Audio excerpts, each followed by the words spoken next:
wanna tell them.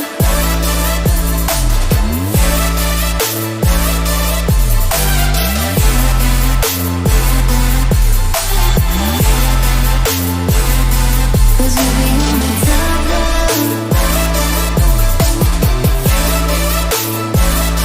Don't be afraid of falling.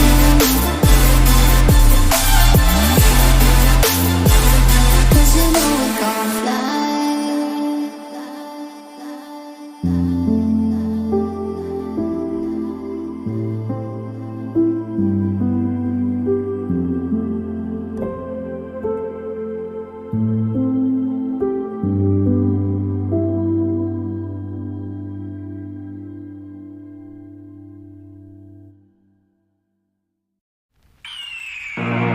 The year is 1991. Birds and people are living together in seemingly perfect harmony, until one day a young man catches fire.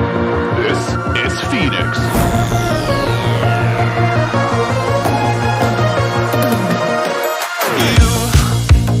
You've been knocked down and got up again. In the corner, you're surrounded, no defenders. You've hid your fury and kept it in. But it's time now, you ignite and turn to embers.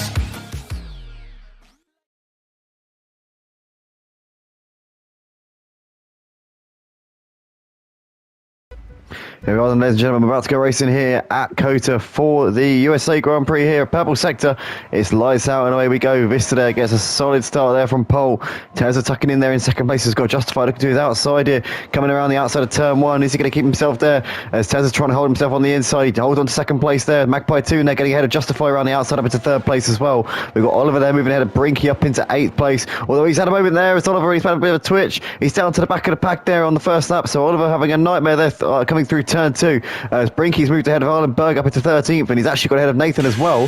So Brinky there up into P12 there, on the outside of both of those two. We've got Rexy Boy losing out there to the Mark. The Mark's up into P8. Also got Arlenberg there getting ahead of Nathan up into 13th place, and Street Boy has made the move on Rexy Boy, and now Rexy Boy losing out loads of places here. Has lost out to Stiffmeister, Brinky, and also potentially, well, he looked like he almost lost out to Ruck as well, but Ruck there's ahead of Brinky now as well as Arlenberg. So Brinky losing a couple of places there, down to P14 now on this opening lap. So lots of changes here on this opening lap. We've got Ruck there moving ahead of Arlenberg as well as Stiffmeister, who's got up into 9th place ahead of Street Boy. V10 Ultra has also got ahead of Mr. Johan going into the left-hander at the end of the back straight. So that's now V10 Ultra up into 5th place, can now try and chase down the leaders here. But Vista out the front has already got a second and a half of a gap right now over Magpie Toon. Tezza obviously lost out to Magpie Toon going through the first corner, and he's running in 3rd place at the moment. Justified there in 4th ahead of V10 Ultra, followed by Mr. Johan with Matty Pitt and Mark ahead of Stiffmeister, and Street Boy competes in the top 10.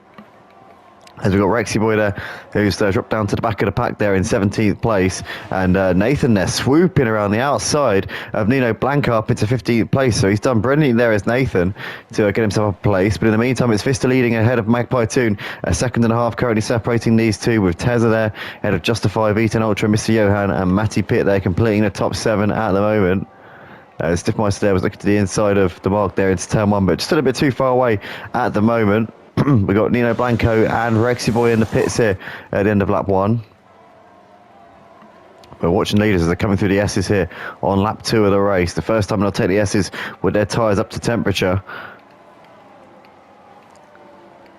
But obviously the fuel tank's still relatively full compared to what they'll be at the end of the race, and certainly what they were in qualifying. But currently Vista still out the front. We've got Brinky there moving ahead of Arlenberg up into 12th place. That appears to be job done there for Brinky. And Arlenberg too far back coming into this next sequence, I think, to have a move back on him. He's looked into the inside. Oh, I tell you what, he's going to still try it. And he might have done it there. Actually, Brinky's going to get a better exit there out of the corner. And Brinky holds on to 12 for the time being. But Arlenberg got the slipstream all the way down the back straight. Saying that, he's coming under pressure now from Oliver. And Oliver's looking to the inside of Arlenberg here. He's looking down the inside into the left-hander. Is he going to have a chance to make the move? As Arlenberg getting a bit of straight line speed there down towards the braking zone. He's going to look up the inside once again. But Brinky's going to keep onto that for 12th place for the time being. Oliver there still right behind these two with Nathan for company as well, should I say. And this is a great battle here between these guys. There's Nathan there trying to look around the outside of Oliver. Oliver going very late on the brakes there into the hairpin and almost went into the back of Eilenberg there as well. But all fair between them at the moment. No dramas. It was almost very close to being, but it wasn't quite. And these guys keeping out of trouble for the time being. Brinky still leading this quartet of cars. He's gapped these by a little bit now. Eilenberg, Oliver and Nathan still having a great fight here for what's 13th place here in this race. As Oliver there is Eilenberg's into the pits here at the end of lap 2. And these could to continue where they left off here with Oliver and Nathan still running pretty close, but Nathan's still too far back on Oliver at the moment. Oh, it's the Mark. They're getting a lovely exit out of turn 1, getting around the outside there. Stiffmeister, I think Stiffmeister might have briefly made that move, but then Mark managed to get a cut back on him. Now they've got this Ferrari and Street Boy here attacking on them as well. Although Ruck's managed to squeeze through ahead of Street Boy. He came from nowhere there, did Ruck, up into P10. Fantastically opportunistic move there from Ruck. As you can see there, we've got a 3-second time penalty there for Nathan for track limits. So he's obviously been overstepping those a little bit too much on the back of Oliver in that battle for P13. But exciting race in the first couple of laps here at COTA for the US Grand Prix here for Purple Sector's Formula 1 League here. Obviously round 3 of this 10 race season, a quick fire season before we get on to F1 24, the last season F1 23, and obviously the realistic car performance this season as well. As Matty Pitt there up into P6 ahead of Mr. Johan down the end of the straight. As we see a massive lock up there from Mr. Johan. As Stiffmeister there and the Mark side by side there into the hairpin, and there you can see the Mark there moving back ahead of Stiffmeister very briefly though, as the Ruck there now squeezes in, and Ruck seems to have got this move done on the Mark here, but the Mark trying to keep it around the outside. Do this next sequence, he's going to try and keep it around the outside of the hairpin. He's not going to get a cut back there because Ruck got it perfectly turned in. Oliver there with a 3-second time penalty for track limits as well. So the track limit penalties are being handed out. Obviously just 2 drivers so far in this race. Nathan and Oliver have fallen foul of those. But Mark's still on the back of Ruck here in his battle for 9th place. That battle's certainly not done yet. Still a long way to go in that particular instance. Vista still out the front. Just under a second of a gap here over Magpie Toon with Tezza, Justify and V10 Ultra completing the top 5. There's Matty Pitt ahead of Mr. Johan. Big gap back to Stiffmeister, Ruck, the Mark. There's Street Boy and Brinky with Nathan and Oliver in the background there.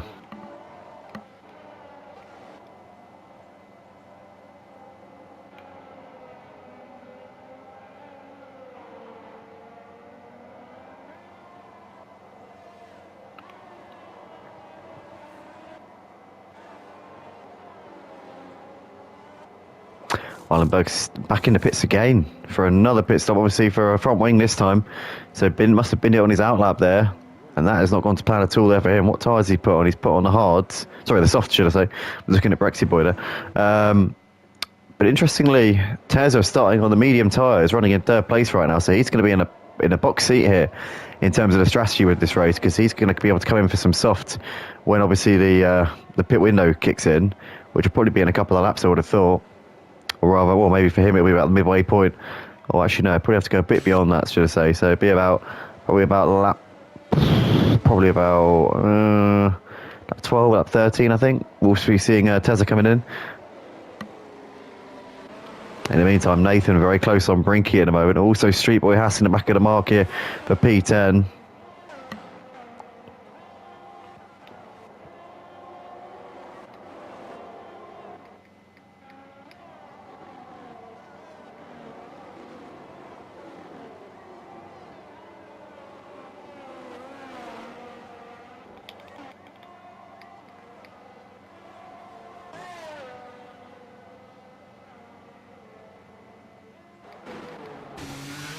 Mark there getting ahead of Street Boy on the exit of turn 1, back up into 10th place again.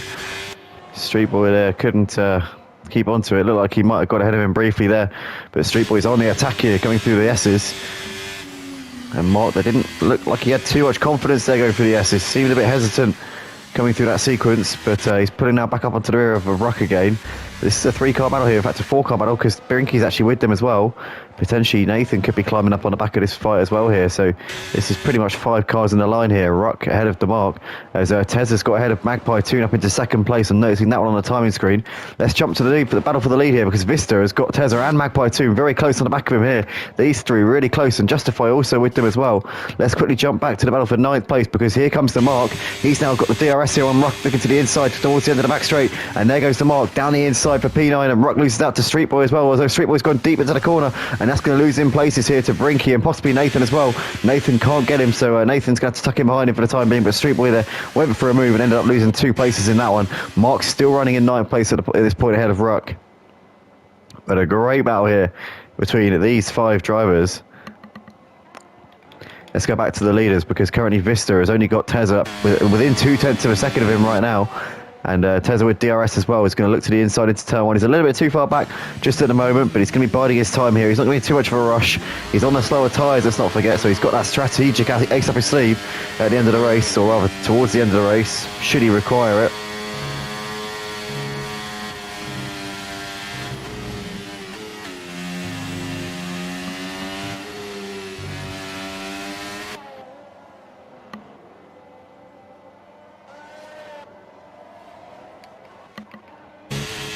As Rock's moved ahead of the Mark up into P9, so that's a job done there for Rock up into another point there in the back for him as things stand.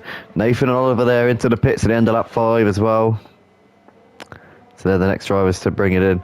But Vista out the front still has got the lead over Tezza, but how much longer? Because here comes Tezza. He's breezed past him there into the lead of the race. Tezza must have hits the front, but can he hold on coming into the braking zone? Because Vista's going to try and come back at him here. Tezza defends the inside line on those medium tyres, and seems to have got that one done. Magpie Tomb waiting in the wings, hoping to pounce on this battle, and potentially now Tezza might just start to up the tempo and pull away here, coming through the middle sector. Obviously he'll want to get out of DRS range before we get to the start-finish straight here. That'll be a prime position for him, as Mark back ahead of Rock again here up into 9th place. These two swapping and changing left, right and centre at the moment. Rock's going to try and get a cut back out of this left-hander at the end of the back straight, but he's not going to get it into the next sequence, and through the stadium section it's the Mark there. Right in 9th place here in this race. Tezza though out the front, coming into the final corner here at the end of lap 6, and he has just taken the lead of the race. Can he get a good exit here and keep himself out of that DRS threat? He's within DRS range here as Vista, but he's not going to really get it to much use, because the gap's 0.8 of a second as they come over the line, so that's too far back to really make any use of it. Obviously you get the DRS if you're within a second, but if you're more than a half a second behind, you're probably not going to get the move done, at least on a straight like that, which isn't too long. It's probably unlikely that you're going to manage to get anything done there. But Tezza there, your race leader ahead of Vista, with Magpie Toon there justifying the back of these in a moment. You've got Barinki there moving ahead of Ruck up into P10 as they come into turn 1 once again. As we see, Nathan's got a 3-second time penalty there for track limits. So yet again, Nathan falling foul of the stewards here.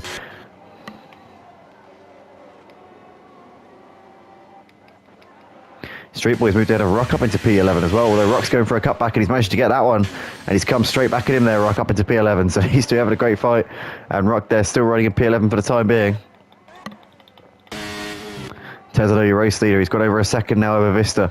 Magpie Toon there in 3rd ahead of Justify. They're the top 4. V10 Ultra there in 5th ahead of Matty Pitt. Mr. Johan there still running in 7th place. A few seconds clear of Stiffmeister, who started on his soft tyres, as well as the drivers from 2nd to 5th places. The only drivers in the top 8 to have started on the mediums were Tezza and Mr. Johan. And Tezza, incidentally, is the race leader, so he takes something special for him to be denied here tonight, as Mark there getting around the outside of Brinky up into P9 on the exit of the corner at the end of the back straight. You got Rock there still on the back of Street Boy at this point as well.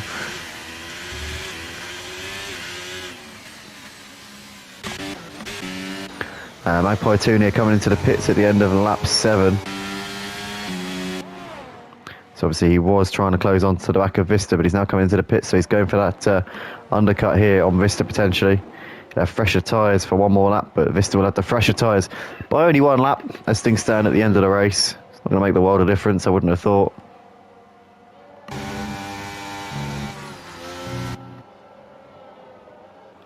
Let's keep an eye and see if Magpie Toon can get the jump here on Vista. Mr. Johan also in the pits as well as Rock.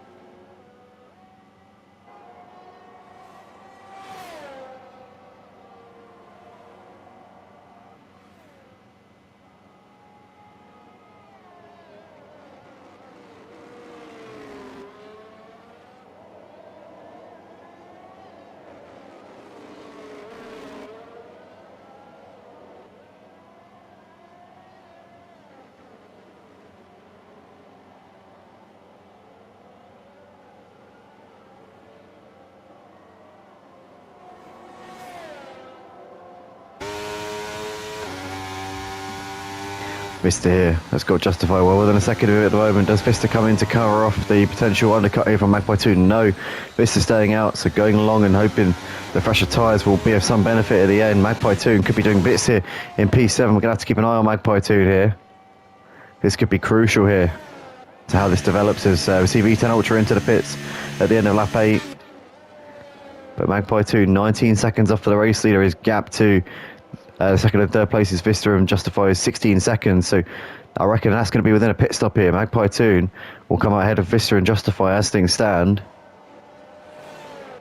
Could even be quite close to Tezza at this point because Tezza's on worn medium tyres. Magpie 2 are 7 laps fresher. So his lap times could be potentially putting him in a position where he could possibly get ahead of Tezza here as well. But are Tezza, Vista and Justify going to be aware of that at this point? And they're just playing the long game, hoping that the sacrifice now will pay dividends towards the end of the race.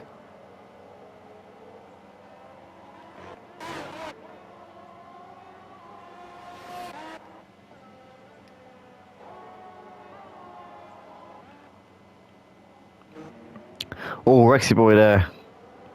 Managing to overcook it massively. Dylenberg there back up into 15th place. Rexy boy briefly made the move, but couldn't hold on to it due to locking up hugely.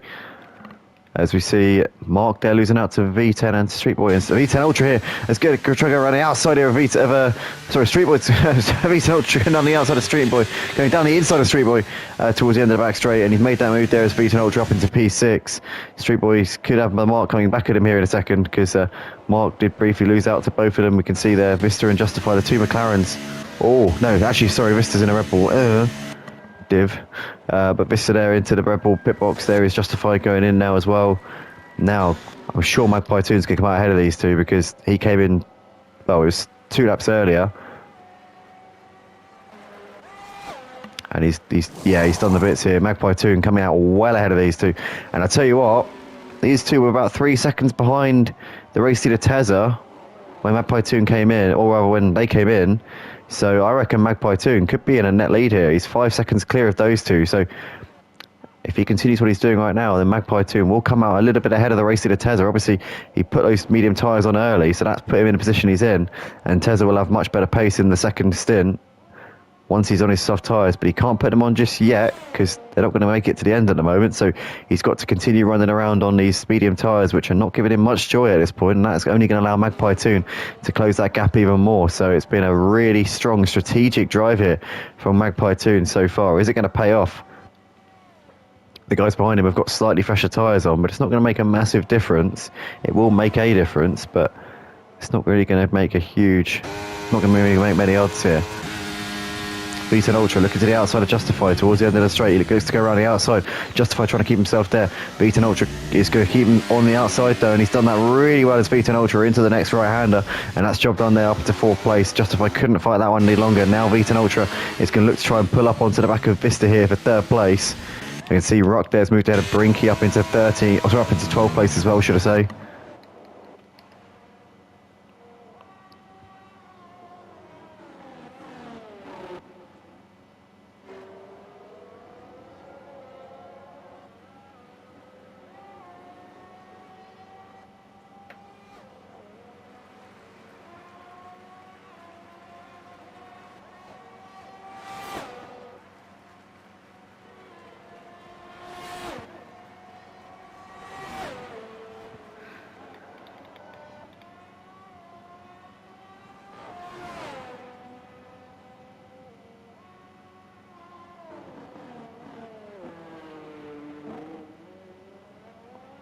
Here's your race leader then.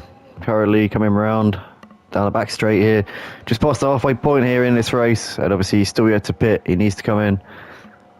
I'd say probably lap 13 would be the most obvious point for him to pit. Maybe as early as lap 12 because obviously the fuel will be slightly lighter. We saw people going 8 laps in the first stint. At this point in the race it could be maybe 8. I mean, yeah, but 8 lap maybe could work. Have to keep our eye on that. Magpie 2 running in 2nd place here. I'll tell you what, he's got these two closing in on him a little bit. Vista and V10 are definitely really that gap down ever so slightly. But Magpie 2 continuing to close on the race leader Tezza. Obviously the tyre offset in terms of the age, the amount of time the amount of laps they've driven on these tyres are all kind of concertinaing. As Stiffmeister's moved ahead of Mr. Johan up into 8th place at the end of the back straight. Mr. Johan running on the hard tyres for this stint. Started obviously on the mediums. And Stiffmeister there on the faster tyres has managed to make that move without any dramas really. Oliver's moved ahead of Ruck up into P11 here. Coming through the stadium section as well, although Ruck's trying to get a cutback here and trying to come back at him. They're still side by side, and Oliver's going to have to defend this one on the inside, coming into the hairpin. Now Ruck goes for the cutback, and he's going to get that one beautifully there. Lovely exit, but Oliver's still there on the inside. Ruck didn't get quite as good an exit as I initially thought there, and now as they come through into the final sector, I think Oliver's going to hold on to this one for the time being. Ruck there looking to the outside into the penultimate corner. He's not going to manage to make that move on just there. Oliver's still clinging on to this one for the time being, as they're going to have DRS down the start finish straight. Ruck will have a chance here to come back at him down into turn 1, but he gets a horrible exit out of the final corner, and that's going to give Oliver just a little bit of respite. Oliver should be fine there for the time being in P11. But interesting little squabble there between those two for a second. Tezza's still out the front with just under a 13-second gap at the moment over Magpie 2. Magpie 2 still bringing that gap down, but he's also being gained on quite a bit by Vista and V10 Ultra. These two are flying. Well, actually not so much V10 Ultra, to be fair. He's not really with, he's not with Vista at all. It really is only Vista who's going after Magpie 2, but he's closing the gap rapidly here. Gap's now under 3 seconds between Magpie 2 and Vista. Vista could be a big contender for the win here tonight. Justified there moving ahead of V10 Ultra into the to the end of the back straight. You also got Stiffmeister there getting ahead of Street Boy. Also got DRS here on Matty Pitt. Matty Pitt's got the DRS somehow. He must have both passed Street Boy there. But Stiffmeister there now looking to the inside of Matty Pitt into the next corner, and he's going to make this move down the inside into the stadium section. Matty Pitt keeping around the outside. Oh, Stiffmeister gets a massive bit of oversteer, and that's going to allow Matty Pitt back up into 6th place there. Street Boy now looking to try and attack on the back of Stiffmeister as well as they come through the hairpin here out of the stadium section. And Vista's got a 3-second time penalty. Oh no! Vista there, I thought he must be doing something to be gaining the amount of time he is on Magpie 2 there. He's got himself a time penalty here. He'll still come out ahead of Tezza. Magpie 2 leads the race. Vista within a second of your race leader now. Tezza there coming out of the pits in 5th place on his fresh soft tyres, so he can absolutely blitz it here in his final few laps. He's going to have so much pace on the drivers in front, but he's got some traffic he's going to have to deal with here. This is 4th position as well, so they're not going to just wave him through. V10 Ultra and Justify are not going to make this easy for Tezza, and if he wants to win this race, he's going to have to clear them before he can even think about the top 2. Vista on his fresher tyres than Magpie 2, but with a time penalty. V10 Ultra's also got a time penalty as well, but Magpie 2 with no penalty out the front, but he's got slightly more worn out tyres than the guys around him as well.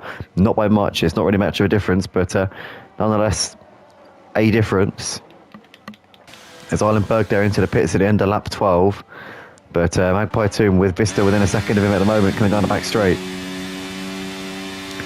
Vista, I think, is our best hope of Tezza having a fight for this win here, as we see Justify moving ahead of V10 Ultra up into 3rd place. But Vista, if he wants to win this race, needs to clear Magpie 2 as soon as he can. He needs to do it this time around into turn 1. I think if he's to have any chance of pulling that 3-second gap to Tezza running in 5th place at the moment. Obviously Tezza's got to clear these two, V10 and Justify first, but Vista needs to get on with this on the back of Magpie 2. He needs to make this move this time around, I'm telling you. Needs to be this time around for him.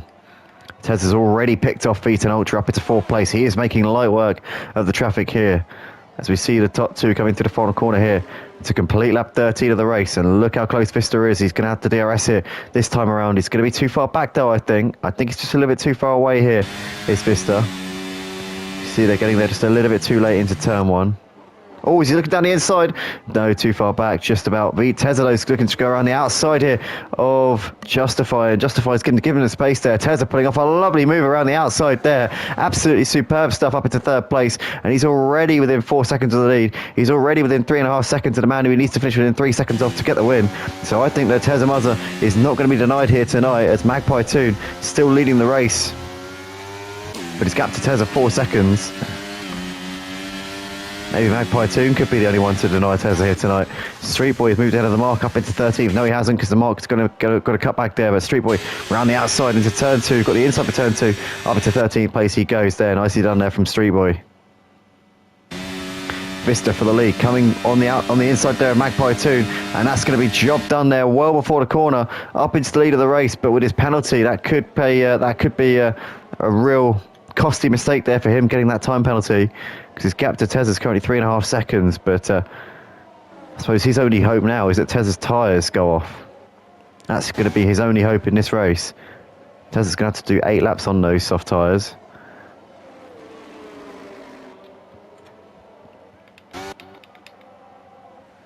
But Vista leading this race. Maybe he can hope that Magpie 2 might hold Tezza up, but I don't know if that's going to be the case here tonight. Obviously, Magpie 2 hasn't got a penalty, and his gap to Tezza's 2 seconds as well. So, I mean, who knows at this point? Still a fair little way to go here in this race. Still 6 laps left in this one. It's far from over at this point.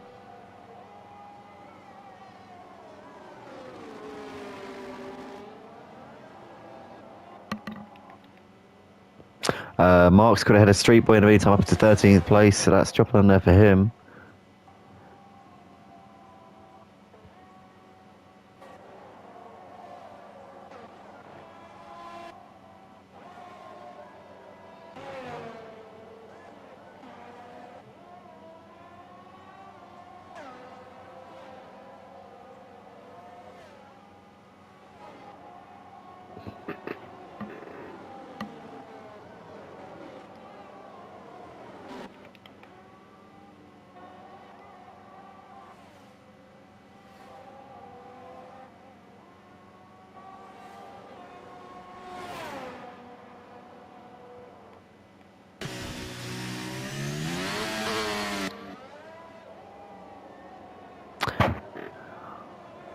Here we go then. This is technically for the net lead here, Magpie 2 and Tazamaza. So Magpie 2, you'd hope, will be looking to put up a bit of a fight here. Stiffmeister's got a bit deep there. Matty Pitt's got the cut back on him there up into P6. Dino Blanco's got ahead of Islandberg here, but Islandberg's not done. He's got a good exit out of turn 1 and into turn 2. He's back ahead of him up into 15th place. Dino Blanco looking to the outside into the S's, but he's too far back. Islandberg's got that one done. Tezado's all over the back of Magpie 2 here as they come out of the final corner, and he's going to get this move done easily. He's going to have DRS as well. He's going to have the move done before they even get to the start finish line. Teza Muzza there up into P2 without any dramas at all. He's within that 3 seconds of Vista now as well. So this is Teza Muzza's race to lose. It was in the first stint. Went for a bit of a risky strategy, obviously stopping quite late on, which dropped him down because his worn out tyres were a lot slower than the guys who pitted before him. So he lost track position, but he's made it up with those fresh soft tyres, as we thought he might. Oh, safety car! Why? Why have we got a safety car? Come on, it was going so well. Stiffmeister's got retired. Where is his car? What happened there? Let's watch from Islandberg's point of view and see if we can get an idea of what's happened here. Can't see a ruined Alpine chassis anywhere.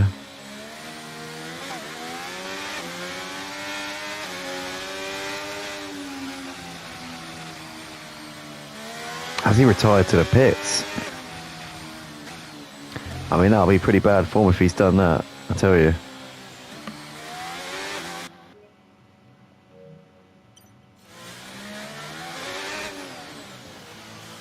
I think he has, yeah. He pulled into the pits and retired. And somehow that sparked a safety car, so beggars belief, I guess. Who's this going to benefit? Is it going to benefit anybody? I guess if you're one of the top 4, you might chance it, because you can come out on some fresh soft tyres and probably still be in the top 5. A bit of a gap back to Matty Pitt there in P6. Probably one of the top 4 might be going for this here. Yep, Vista coming in. Tezek also coming in. Magpie tuning in as well. Justify pulls in. And V10 Ultra, is he going to come in or is he going to chance it? No, he's going to come in. I thought V10 might be tempted to go for track position there. Roll of the dice. He's got the pace. We know he's a quick driver. But he wasn't. I think he was tempted. He looked like he was a bit of a last minute decision there from him to come in. But Vista comes out with the race lead still. Tezo in second. And Vista, did he serve his penalty? Let's keep an eye. No, he didn't. He didn't serve his penalty. He would have lost track position. Yeah, it would have been quite hard for him to get back on Tezo if he did. That would have been nigh on impossible for him to do that.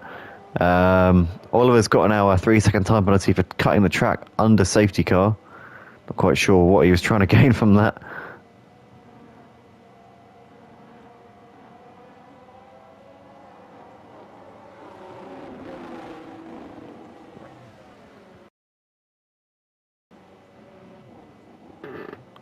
But here we are then, closing laps here for the United States Grand Prix here at Purple Sector for Season 10 here at COTA. And just under 4 laps left to go here in this one. Obviously the race is shorter for this season. We're doing 35% of the race distance from real life in this season, as it's a bit of a short, sharp season in more ways than just one. And obviously realistic car performance. It's only like a bonus season, this one. I don't know if it even counts as the official season, but I'm putting it down as Season 10 because I'm not really 100%. But yeah, essentially this isn't really like the official Purple Sector. It's not like the usual format of equal car performance, 50% races with a few sprints. It's literally just 10 races. 10 of the best tracks in a mostly random order, I think.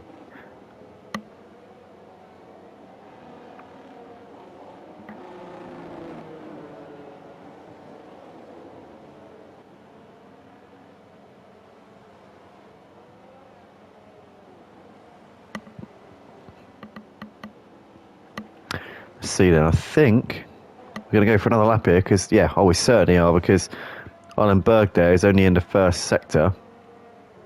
So is Nino Blanco and so is Rexy Boy. So, yeah, we're going to be on the safety car for a little bit longer here, at least another lap. And seeing how far those guys are behind, I don't know, we might even be 2 more laps under the safety car here. There's no guarantee we're going to be getting underway at the end of the next lap at this rate.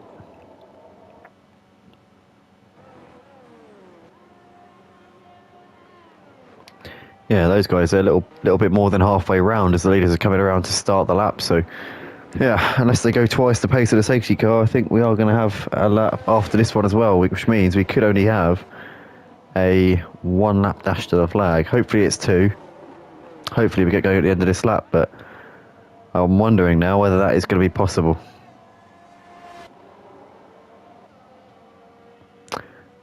You can see actually there in the background, there's the pack going through on the exit of turn 1 into turn 2, and you can see there's Nino Blanco and Rexy Boy coming through the final corner here.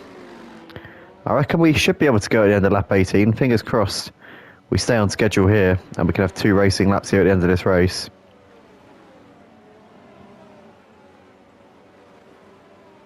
But Tezza here in the prime position obviously knows that Vista's got his penalty. V10's got a penalty, but Matty behind him's got more. Mr. Johan also with a penalty. That will provide a bit of a cushion for V10. Should be able to consolidate P5 as long as he gets on with it off at the start here.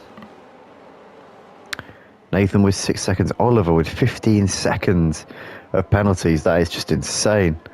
Ruck there with 11. Brinky's got none. He will benefit hugely from all of this in front of him. Ruck there 11. Street Boy 6 seconds. Berg's got none, so Berg will pick up some places here at the end as well, as long as he doesn't mess anything up. Nino Blanco likewise. Rexy Boy's got 3 seconds. Could gain a couple of places if he's in the right place. We'll have to see. But here we go then. Confirmation safety cars coming in this time around.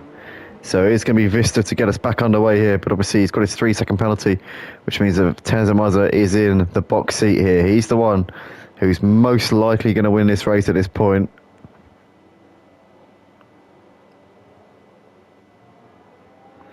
As here we come then into the final sector here. Safety car speeding off into the distance here. This will be the time when we get us back underway here.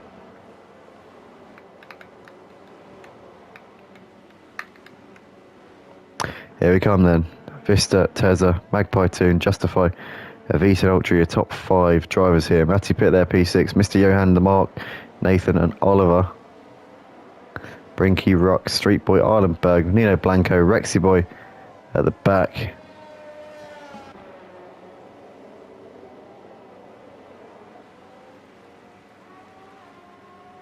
Here we go then, we're back underway once again here, penultimate lap of this race here at COTA for the US Grand Prix here at Purple Sector. Magpie 2 getting close to the back of Tezza there into turn 1. You've got a move here being shaped up as Nathan there goes down the inside of the Mark, and Mark loses out to Oliver there as well, although Mark they're getting a better exit and moves back ahead of Oliver there coming into turn 2. But Oliver thought he had that move done. Mark now getting back on the rear of Nathan after Nathan made that move down the inside of him as well. But it's Vista leading out the front ahead of Tezza Muzza with Magpie 2 there in 3rd place, Justifying 4th ahead of V10 Ultra. Matty empty pit there, P6. Mr. Johan 7th ahead of Nathan, who moved up himself up to P8 into turn 1. Mark there in 9th ahead of Oliver, completing the top 10, followed by Brinky Ruck ahead of Street Boy Arlenberg and Nino Blanco with Rexy Boy rounding out the pack in 16th place here, as we see Vista here with Tezza all over the back of him as they're coming down the back straight. And obviously Tezza knows he doesn't need to make this move on the track, but he'd love to finish in first place on the road here tonight. He's not really close enough on Vista at the moment. He hasn't really got any straight line speed here compared to Vista. Without the DRS, he's got no chance of getting ahead of him here. Justify looking around the outside into the end of the back straight on V10. In fact, V10's made that move on him up to 4th place, as the Mark there's also got ahead of Oliver, but Oliver's not done. He's looking to get him, and he's managed to get it back on him there, as Rock here around the outside of the Mark, all very tight, very close between him and Rock, squeezes around the outside of the Mark there, up into P10. Lovely move there from Rock. Mark couldn't hold it there, and Ruck there up into the points playing positions here in the closing stages of this race. Vista still leading ahead of Tezza, with Magpie 2 in their 3rd, as Islandberg's moved ahead of Nino Blanco up into 14th place as well here. Last moments of this race here. Vista coming over the line here to complete lap 19. On to lap 20, the final lap of the race. Vista with the fastest lap of the race there on cold tyres after a safety car period. Obviously he's on soft tyres, so you can't really sort of judge too much from that. I mean, it's to be expected even on cold tyres with the softs. It's unbelievable how much grip they have compared to the mediums, especially when they're fresh. But Vista here ahead of Tezza, and Tezza's going to try and get this move done on the track here. He'll get it on the classification no matter what, as long as he doesn't pick up a penalty on his final lap. But we can see a battle going on here with Nino Blanco moving ahead of his teammate, and Street Boy potentially losing back ahead of his teammate there. These two having a bit of a scrap here on his final lap. They might lose out to Rexy Boy here if they're not careful, although Street Boy with his penalty would have lost out anyway. But Nino Blanco up into 14th place in all of that. There's Tezza still hassling the back of Vista here, out onto the back straight for the final time. Is he going to get enough for a run here? We've seen Vista's got good straight line speed, and without the DRS, Tezza's not really going to have much of a chance here. He's going to have to lunge down the inside. Surely he's not going to take that risk. No, he's going to get the win anyway. He looks to the inside. He's too far back. Vista not taking the bait. Knows he doesn't really need to fight for it. Knows he's not going to win because he's with that penalty. I mean, his only hope was to force Tezza into a mistake, but Tezza's not going to be too much in a hurry to get on with this here. I'm sure he'd love to get the win on track, but I'm sure he can live without it, knowing he's got the points in the bag here. As we got Mark there moving ahead of Islandberg up into P12. Islandberg trying to hold his ground here. He's lost out there. The Mark there moving ahead of Brinky, or trying to move ahead of Brinky into the hairpin. As Mark there, oh my goodness me, look at that lunge. Mark there getting a cut back out of the hairpin and back up into 12th place. But Vista coming into the final corner here. He's going to hold Tezza off on the track, but it's going to be Tezza Mazza to take the win here at Kota tonight. Tezza first, Vista second. Magpie 2 actually gets ahead of Vista on the penalties as well. So Magpie 2 in second, Vista third, Justify over in 4th place ahead of Beaton Ultra 5th, followed by Mr. Johan 6th, with Matty Pitt 7th, Nathan over in 8th, with Rock getting the penalty, getting the place on the penalties there, Brinky getting loads of places on the penalties there, Brinky 8th, Nathan 9th, the Mark getting the final top 10 spot there, and the final point. Lots of changes there at the end due to the penalties. Obviously the pack was so close with only 2 laps after the safety car, so yeah, lots of penalties really causing the drivers a bit of nightmares there in the final stages of that race. But your race winner is Tezza Muzza, having made the most of Justify's little penalty there, which cost him the win. That obviously came back to bite him in the end, and in fact, so Vista's penalty, should I say, not Justify. What am I talking about? Sorry, Vista, I do know who you are. But yeah, anyway, Tezza there taking it away with Magpie 2, and Vista very unlucky to lose the win there due to that penalty. We've got Justify in 4th with V10 5th, Mr. Johan P6 head of Matty Pitt 7th, Ricky 8th head of Nathan 9th, Mark completing the top 10 with the final point, Islandberg P11 head of Nino Blanco 12th, Rexy Boy 13th ahead of Ruck, who finishes in 14th place, Street Boy 15th head of Oliver 16th, with Swiftmeister 17th place. They're actually retired, I think, from the race. A little way from the end, but that is that for tonight's action here for the Purple Sector Formula 1 League. Obviously, we kicked off with Purple Sector here tonight because we weren't around for the Flat Out Racing League on Monday night, as I was working the late shift. But to those of you watching this on Sunday night as part of Motive Racing Super Sunday, stay tuned because we'll be back in a minute or so for the next Purple Sector F1 League race, which is, as of time of recording here, on Tuesday. It's due to be held on Thursday. So obviously we're looking forward to that, and yeah, stick around for that because that will be up in a second. Motives for F1 League also coming up after that, and obviously the live.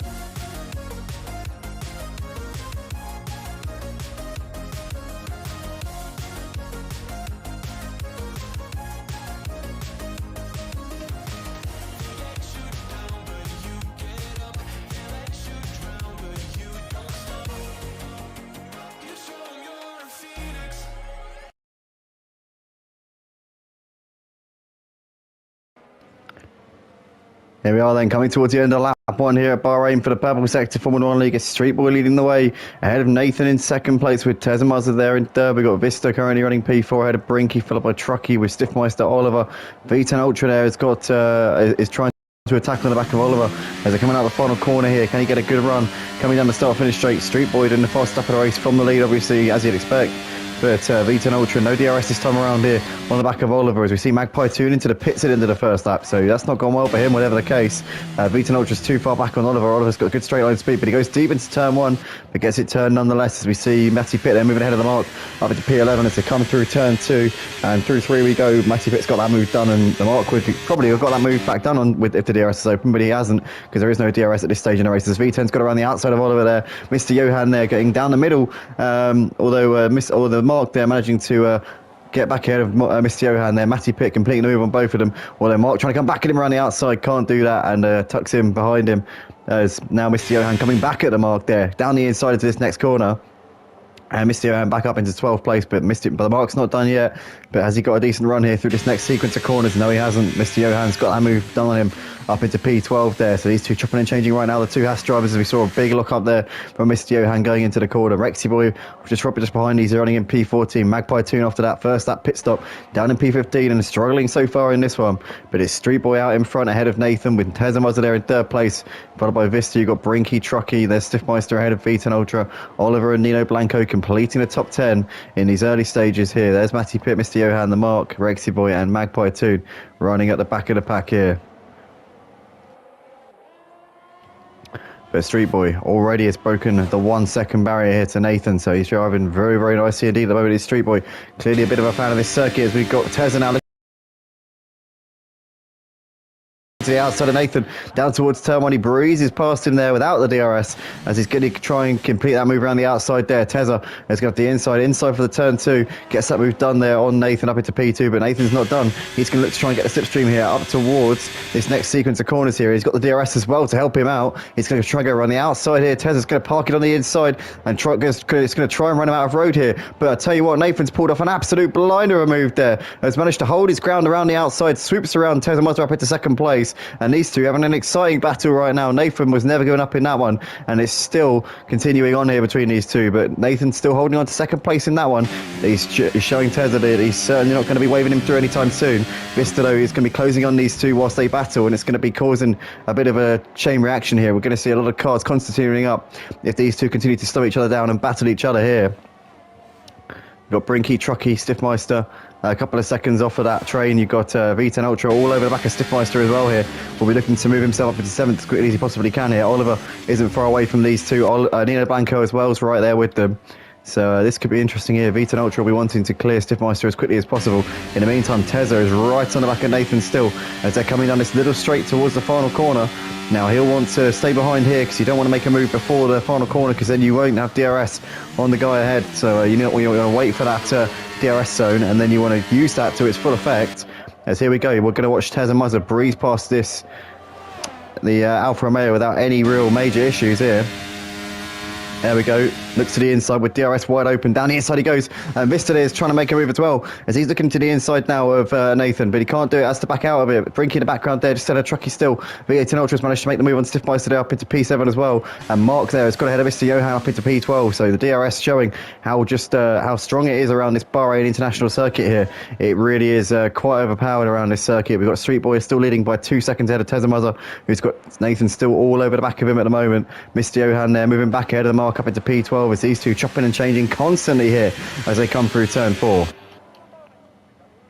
But Street Boy out the front, doing the business so far in this one. It's been a really strong drive from him so far. He's got his head down, driving in the Ferrari, one of the quicker cars, obviously, in the F1 23 game. Obviously, we're racing in realistic car performance this season, just as a one-off. Not the usual here at Pavel Sector, but for this season, they're running the realistic car performance, and that's pretty cool. Obviously, it's interesting to see when you've got the guys who maybe aren't always up there or thereabouts in the faster cars. It really does create a bit of a mix-up, and you've got the faster guys like Tezza and V10 driving in the Alpha Tauri this season. Not the slowest car.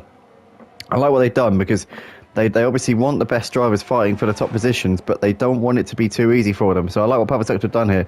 Obviously, if they wanted to make it super fair, they'll be putting Tezza and V10 in the Haas or the Williams. Well, actually, no, not the Williams, because the Williams isn't the slowest car by a long way anymore. But, you know, you're putting them in at least the Haas. But I like they haven't done that. They've gone and put them essentially in cars that they can sort of do something with, but ultimately not much, if you see what I mean.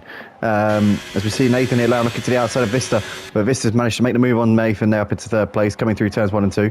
Now Nathan trying to get a switch back here to the outside, as Vista there's going to park his car in the right place. There's no way through there for Nathan at the moment, but Nathan's now lost 2 places in the last couple of laps here, and Vista's putting up to the back of Tezza as well.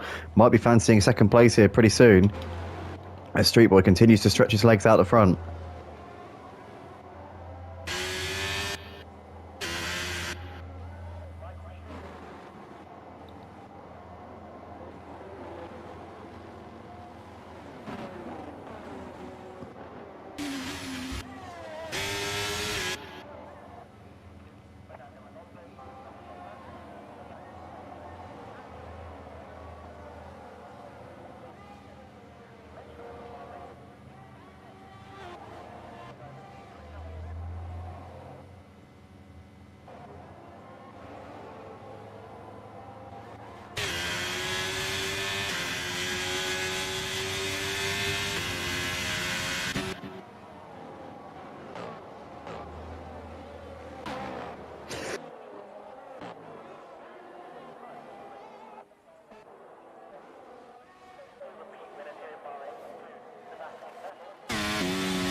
See Vista there moving past Tezza and down the start of the straight, so he's now got that one done with the DRS open, and now it's Ferrari and Red Bull 1-2. Obviously we can see Street Boy and Vista got the opportunity in fast cars this season, and they're fully making the most of it. Tezza there with the DRS here down towards turn 4. He's going to have a chance. He's not really close enough on Vista and Nathan. Oh, Nathan tapping Tezza, more than a tap. That was a shove in the rear there from Nathan on Tezza. Completely missed his braking point. He's looking to the inside into this next sequence, but he's too far back, and Tezza there would have been pretty much, I'm sure there would have been a couple of swear words coming from Tezza, as he saw the, well, he would have felt the Alfa Romeo absolutely wallop him in the rear there. Tezza not letting that hold him back. He's still hassling the back of Vista, as Rexy Boy's moved ahead of Mr. Johan up into P13. Street Boy's gap to Vista and Tezza currently 2 seconds, but Tezza's certainly not allowed that to make him drop the ball here. He's still right on the race, on the second place driver, Vista, at this point.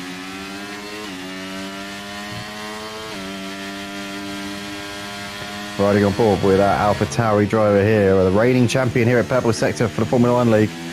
Champion for Motive Racing's Formula 1 League a couple of seasons ago as well. And, you know, he's got all the credentials as Tezza Mazza. He's one of the best drivers on the PlayStation, in the sort of like amateur league category, if you like.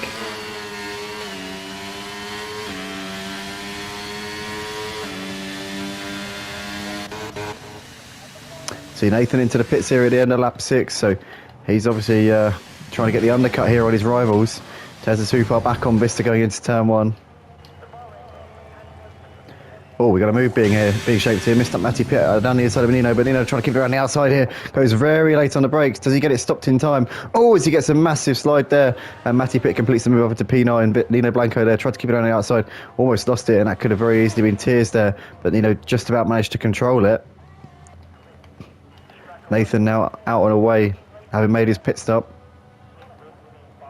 Now, where's he going to come in relation to Nathan here? Oh, he's sorry, Magpie Toon, should I say. Nathan is well ahead of Magpie Toon at the moment, so he's going through turn 2 now. Magpie Toon just coming into turn 1. So there's at least 5-6 seconds between those two at the moment. But Street Boy out the front is gap 2 seconds, and the gap's not really gone up in the last couple of laps. It's stayed the same, so Street Boy currently doing what he has to do, but he's not gaining any more time on the guys behind him at the moment.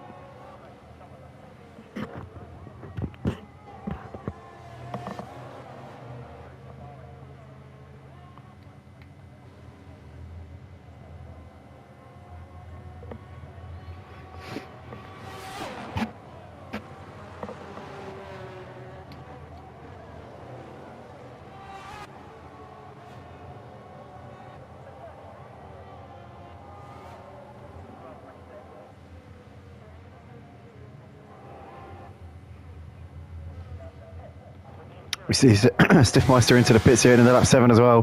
Trucky's now moved ahead of Brinky down the inside into turn 1 as well.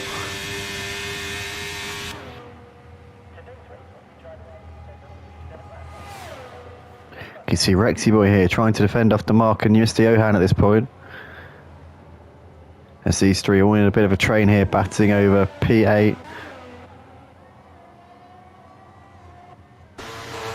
And V10's got back ahead of Brinky up into 5th place as well. So Brinky making a mistake there coming out of turn 4. Tezza all over Vista here, and he's got a beautiful exit there. And he's going to look to the outside here, coming towards this very tricky downhill left-hander, which heads towards that long back straight. And Tezza a bit of a lock up there, gets a better exit though than Vista. Here we go, DRS open for Tezza now as well. Surely this is going to be job done here for Tezza Muzza. Looking to the inside, he's well alongside, he's now past Vista as they come into the braking zone. On the inside there, Tezza Muzza makes that move up into 2nd place. Vista trying to keep it around the outside, but he's not going to be able to there. Tezza Muzza moves himself through, and now he can try and chase down Street Boy. Both of these two have been keeping the gap to Street Boy at the same for the last couple of laps. If Tezza can pull a gap to Vista and put himself out of pressure zone, then who knows, maybe he might be able to start reeling in Street Boy out the front here. So Tezza Muzza now up into 2nd place. What can he do here now?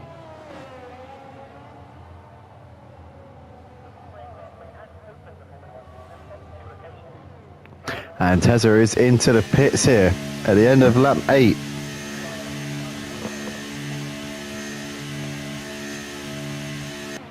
So Tezza, the first of the, actually no, not the first of the soft runners, but Nathan was the first of the soft runners to come in. Brinky's also come in, so has Nino Blanco. But the rest of the leaders still yet to come in at the moment. Street Boy obviously out in front, still out there. Vista still going. Trucky and V10 battling for 3rd place here. V10 down the inside. Trucky trying to keep it around the outside. As these two very, very close there. V10 getting a slightly better run there out of that sequence of corners. And he's going to have the preferred line here through this section. And now V10 has got that move done up into 3rd place. He's held on to that one.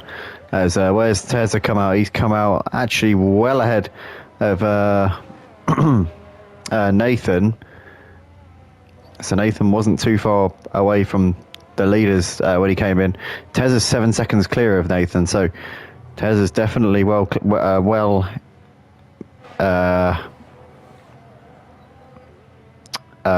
in the ascendancy compared to him. But yeah, Street Boy's still out in front. 3 seconds his gap right now over Vista. And V10 Ultra's still got Trucky trying to hassle him for 3rd place here. But the top 4 still yet to make their pit stop. Obviously all soft runners. Top 7 top 6 still yet to pit, but the other two, Rexy Boy and Mark in 5th and 6th, started on the medium tyres, so they're on a completely different strategy, and they're too far behind the soft runners out the front to have any chance to really mix it up. But 7 seconds separating the top 4, Street Boy, Vista, V10 Ultra and Trucky, as we see Street Boy into the pits here at the end of lap 9. So race leader brings it in, and V10 Ultra also coming in. Vista going longer than any of the other soft runners here. Vista and Trucky, the ones who are trying to turn this into a bit of a marathon here for this first stint. That'll mean they got less laps to do on their medium tyres when they put them on. So Street Boy and V10 putting the mediums on, no surprise there. We're expecting these to come behind Tezza. So there is Tezza going into turn 1. Oh, it's going to be tight here, you know. Do you know what? Tezza must have come out behind Street Boy. Oh, no, he hasn't. He's got the inside for turn 2. And Tezza Muzza takes the lead. So Street Boy was the net race leader. He was leading by 3 seconds before he came in. But Tezza Muzza's managed to get the undercut here. But Tezza's tyres are only a lap older as well. So this could now be the battle for position for the win. Tezza Muzza has managed to get an undercut brilliantly there on Street Boy. Did Street Boy have a poor in lap? Not quite sure. But Vista out in front has got a 3-second time penalty. Obviously, he's the current race leader, but he's not the net race leader. He will lose that. These two will both jump him unless they start battling each other royally to the point where they start slowing each other down and causing each other all sorts of problems here. But Vista out the front needs to pit either this lap or very soon. Nathan's moved ahead of Oliver up into 10th place as well. Nathan obviously was one of the early pit stoppers here, put the hard tyres on, which is not really the tyre you want to be on at all. As Matty Pitt here trying to get involved in the back of Oliver here as well.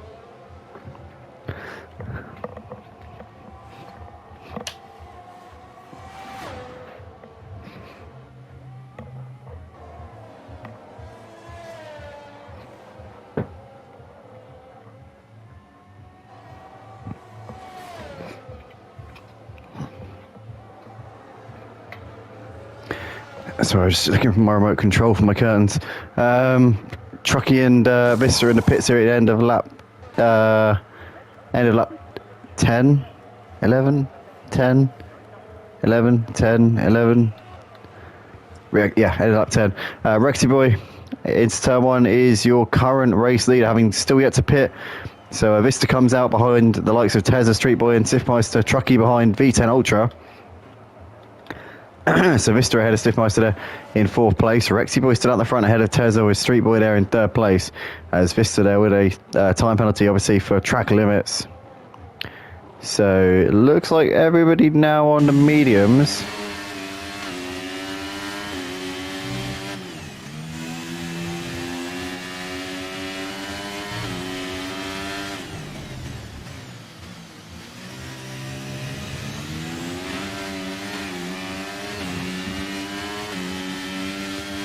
Pretty sure a couple of these guys started on the mediums, right?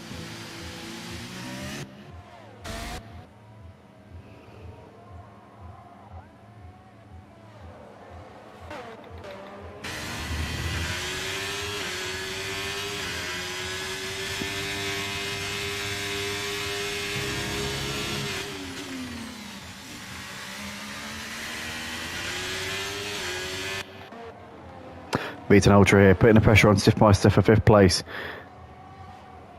Tez has got ahead of Rexy Boy, who obviously is still yet to pit. Street Boy willing to get ahead of him as quickly as he can to try and keep on the back of Tezza. As Rexy Boy opting to stay out. There's a safety car. It's not going to be a slam dunk coming to the pits, because there's actually not much of a gap really from first to last place. So even with a safety car, you're dropping into the pack if you come in, no matter where you are. So now Street Boy up into 2nd place and can now try and chase down the leader, Tezza Mother. Gap just over a second at the moment, but Street Boy's Ferrari definitely is enjoying this circuit here tonight. And he's got plenty of pace in that thing here to try and close that gap to Tezza. We've got Mr. Johan and the Mark battling over 14th place here as they're going side by side here into turn 2. Through 3 we go. And Mark there on the outside with the momentum and the DRS as well. That's going to take him away from Mr. Johan and cement his position there in 14th place.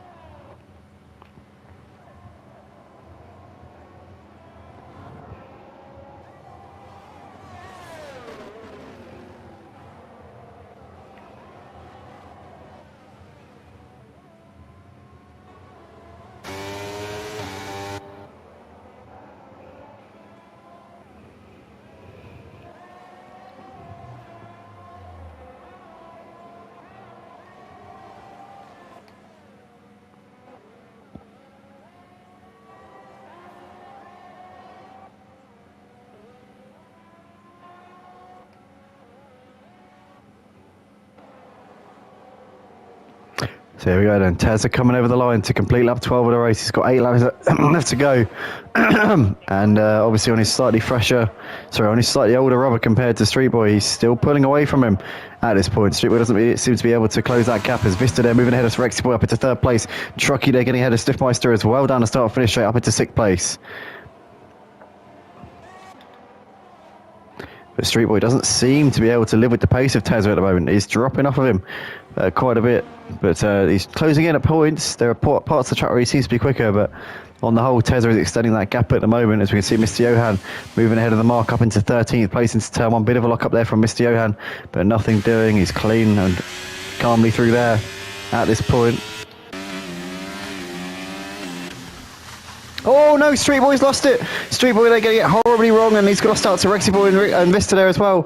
Rexy Boy there's got Vista really close on him now. Oh, as Vista there goes deep into the left-hander, downhill left-hander. As he missing a front wing, I think he might be, because he was really all over the place there. Rexy Boy back up into 2nd, but V10 Ultra will be looking to try and capitalise here. Street Boy though has thrown away a chance to battle for this win, I think, as V10 a little bit of a lock up there going into the left-hander at the end of the back straight, but he's still on the back of Rexy Boy at the moment. And V10 could be fancying a 1-2 here for the AlphaTauri team. Street Boy here has now lost out to Trucky as well, so he's going backwards at this point. Street Boy though trying to come back at Trucky down this little straight towards the final corner and gets himself up into 4th place there.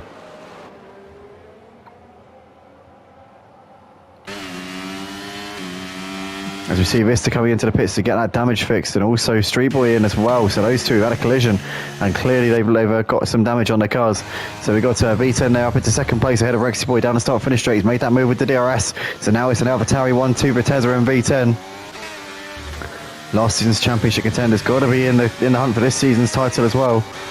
Despite the fact that they're driving cars, the AlphaTauri, which is not the quickest car by a long way. Vista and Street Boy have done their pit stops now. They're off and away. But Tezza has got a significant advantage now of nearly 5 seconds over V10 Ultra, and looking good here for a win, as long as he doesn't mess anything up now.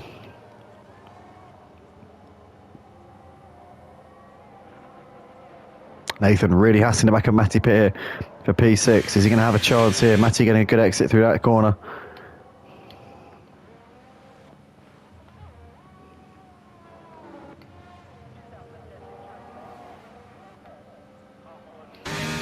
Rexy Boy there, losing out to Sifmeister. Sifmeister sweeps around the outside, up into third place. Nathan has also moved out of Matty Pitt as well, up into P6 around the outside. And Rexy Boy losing 2 places. He's now lost out to Sifmeister and Truckee, so he's down to P5. Truckee here now looking to try and pull up onto the back of Sifmeister here as they're coming down this little straight towards the final corner. Here we go then, Truckee to the inside here on Stiffmeister, and he'll sacrifice the DRS here. He won't be able to get it, and oh no, actually he will, because Stiffmeister, they're keeping it around the outside. So here we go then, it'll be DRS for the McLaren here, but he's got a horrible exit out of the final corner, and that's allowed Rexy Boy to breeze past him. Now Rexy Boy will get DRS and will be able to use his momentum here to maybe have a crack at Stiffmeister, but he's too far back coming into turn 1, and Stiffmeister's going to hold on to that one as we see Truckee round the outside there, keeping it ahead of Rexy Boy. And I don't think Rexy Boy was expecting that, but Truckee there with real confidence on the brakes and getting 4th back off of Rexy Boy there going in through turn 1 and 2.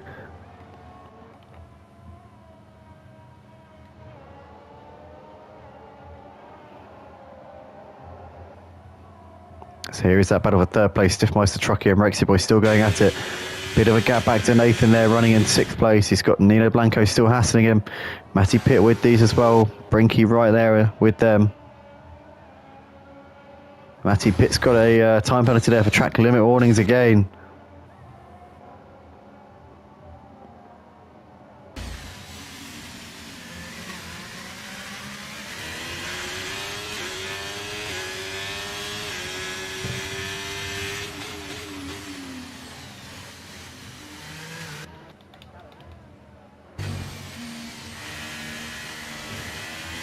Nino Blanco's moved out of Nathan now up into P6 at the end of the straight, so Nino Blanco there, I think using the DRS to full effect, but Nathan's still keeping himself close here, but on those hard tyres which he had to put on early on. I think it was an impromptu pit stop there. He obviously hadn't planned it, but he's got a bit of a run here down towards the final corner. Stiffmeister in the meantime, and Truckee is side by side on the exit of the final corner. Truckee will get DRS here down the start finish straight. Here we go, tucks into the slipstream there.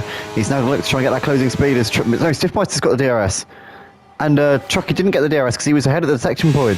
And Nathan and Nino Blanco side by side down the start finish straight. Who's going to come out on top in this one? You got Nathan there on the inside. Nino Blanco's going to try and keep it around the outside there. They're onto the brakes they go. Nino slightly later on the brakes, trying to keep himself there for turn 2. And he's going to be able to do so, I think. No, he has to just back out of it there. Nathan squeezing back through. Nino Blanco now down the momentum here. Matty Pitt's going to get a run here down towards turn 4. And he's going to look to the inside here. Matty Pitt's going to try and make this move on the brakes. He sends it down the inside there. And that's Nino Blanco a little bit wide. Matty Pitt slots himself up into 7th place with a lovely manoeuvre there, and Nino Blanco now down 2 places after the start of this lap. Matty Pitt up into 7th place, but with his penalty, which will lose him places at the end, obviously to Nino Blanco and Brinky, who are right behind him at this point. But fantastic racing here from these guys as we're approaching the closing stages of this Bahrain Grand Prix here at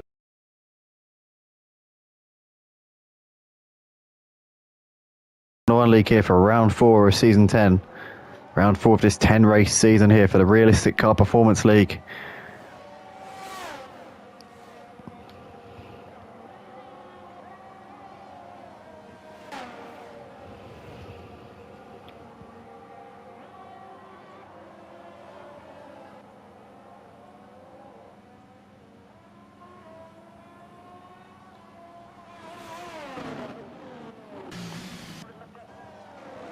Oh, Chucky's got ahead of Stiffmeister, but Stiffmeister's got a lovely exit there out of the final corner. Who's going to get DRS here? I didn't even see who was ahead of the detection point. It's going to be a tight one. Oh, it was. Stiffmeister. Sneaky, sneaky. Naughty, naughty. He managed to get that DRS as he was just behind the detection point. And Chucky can do nothing about it. Stiffmeister using that DRS to defend into turn one. Rexy Boy right behind these at the moment.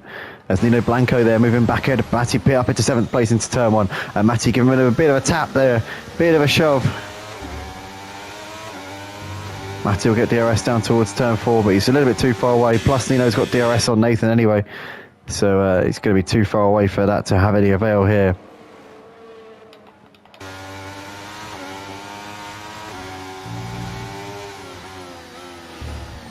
Chucky's still looking for that move here on Stiffmeister, but still a little bit too far away. Rexy Boy waiting in the wings as well. He'll be there waiting to pounce if the opportunity presents itself for him to get involved in this battle here.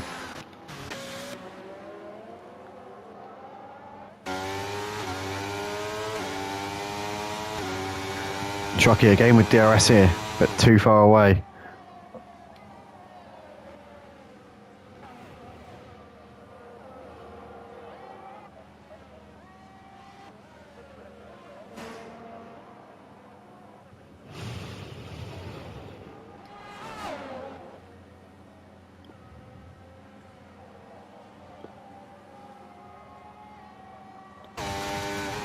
Chucky looking to the inside here on Stiffmeister into the final corner. Stiffmeister there once again keeping the momentum around the outside. Chucky this time though will get DRS because he was definitely behind. Here we go then. Stiffmeister's now going to have to weave around and defend as best he can. Chucky there closing. Now looking to the inside here into turn one. Down the inside he goes. And Chucky there makes the move there up into 3rd place. And now Stiffmeister will be able to return the favour with DRS down towards turn 4. Here we go then. Let's jump on board with the Alpine as he's now closing. Now he breezes past the McLaren there. Stiffmeister back up into 3rd place. These two chopping and changing right now. It's about who has the DRS and where. And this is going to be about right place, right time. Oh, Stiffmeister, horrible exit there. And Chucky there seizes on that back up into 3rd place. Stiffmeister got awfully too heavy on the loud pedal there, and that was all the Chucky needed there to move himself back up into 3rd place as the marker has retired from the race here on lap 18, and I think it's too late for a safety car, so we're just going to have to try and navigate it the best we can here. In the meantime, Tezza has backed up into V10 Ultra here. Are the AlphaTauri boys just doing this for a bit of a formation finish, you know, try and look good for the cameras, for the TVs, for the broadcast here on the Motive Racing YouTube channel? These Purple Sector boys certainly know how to put on a show, but are these two just doing this to show unity out the front, to show their dominance? Not quite sure at this point, or has Tezza got a problem? In the meantime, Stiffmeister's all over the back of Trucky here in the battle for 3rd place. These two couple of seconds clear of Rexy Boy. Nino Blanco well within a second of Nathan at the moment in the battle for P6. Brenke within a second of Matty Pitt as well. Magpie Toon hassling Mr. Johan here for the final point.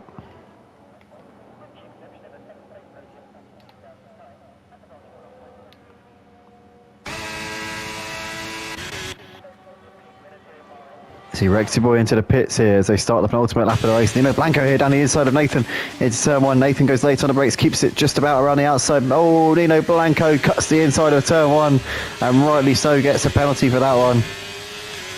He'll get DRS here down towards turn 4. And look at that. Look at the straight line speed the Ferrari's got. Yeah, he looks to the inside there. He's going to make this move way before the corner. And Nino Blanco, despite his penalty, does get that move down up into 5th place. As we see Mr. Johan also getting ahead of Magpie Toon. But Magpie Toon's trying to hold himself on the inside here. Who's going to come out on top in this one there? Mr. Johan with the momentum. But Magpie Toon with the track position there. And gets himself up into a 9th place there. This Magpie Toon.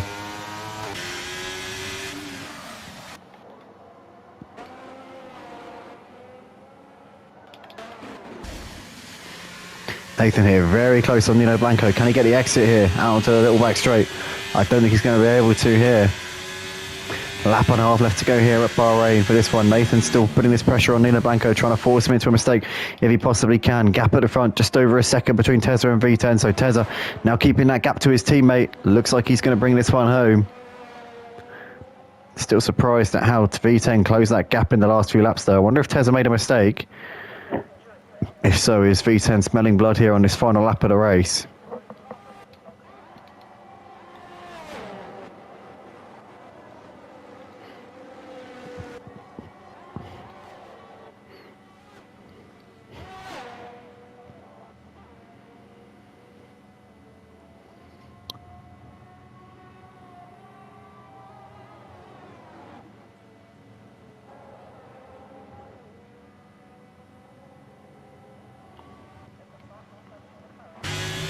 Here's Nathan then with DRS down the straight towards turn 4. He's going to look to the inside here as Nino Blanco allows him to get that, to work that gap. Down the inside he goes. Nino Blanco there keeping it around the outside. Nathan isn't going to get a good enough exit there, and Nino's going to hold on through this next section here. Brinky is all over Matty Pitt here for 7th place as well. Gap at the front, 7/10 of a second between the top two. We're going to jump to them in just a second. Looks like V10's left it a little bit too late here. Teza Mazza's got 1 sector to go. Can Nathan have a crack at Nino Blanco here? He's going to try and go for a nice exit here onto the back straight. Doesn't really get the exit he needed there though. Needed a slightly better traction. He didn't quite get what I think he was looking for there. In the meantime, Teza Mazza here has got just 1 corner to go. He's got his teammate for company, but his teammate's not going to be able to thwart him today. Teza's managed to play it absolutely brilliantly here. Managed to get the jump on Street Boy. Street Boy led the first stint, but couldn't deny him. As Teza coming up towards the line, it's going to be P1 for Teza Mazza here tonight. V10 Ultra 2nd place. The AlphaTauri's in dominant form here tonight in Bahrain in the end. It's going to be Truckee over the line to come over to complete the podium here in 3rd place. Stiffmeister is going to finish this one in P4. Ahead of Nino Blanco, who will finish this one in 5th place, just ahead of Nathan in P6. In fact, no, Nathan gets ahead of Nino Blanco. So Nathan P5, Brinky P6, Nino Blanco 7th ahead of Mr. Johan 8th. Matty Pitt over in 9th ahead of Magpie 2 in 10th, with Street Boy missing out on the points in 11th after such a promising start to the race. Rexy Boy over in 12th place.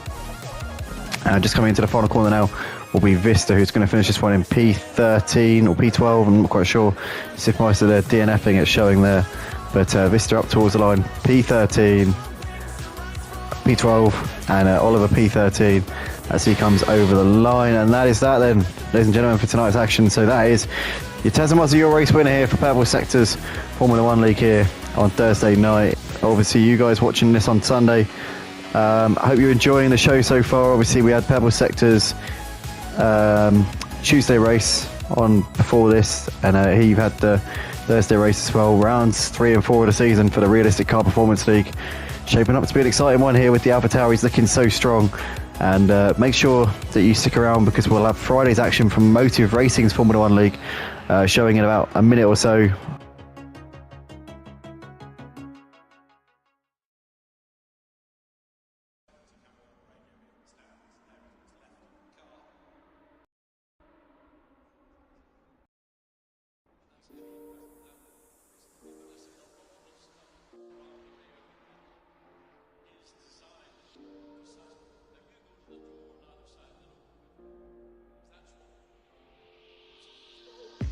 I'm on my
got me reaching out.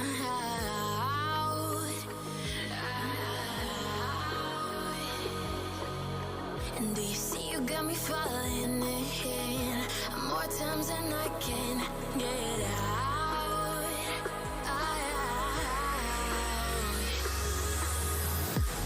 Down in the deep of my mind, I crawl for you and you're always inside. Down in the deep of my mind, how long do I got to keep you, to keep you? Down in the deep of my mind, I crawl for you and you're always inside. Down in the deep of my mind, trying so hard not to keep you, to keep you.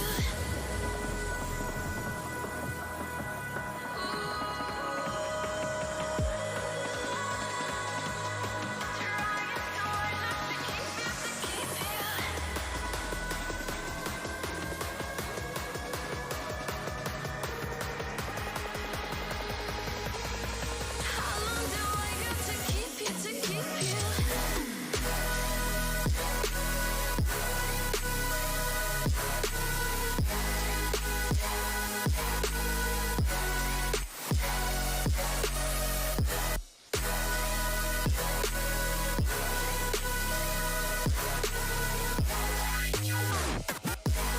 Trying so hard not to keep you, to keep you.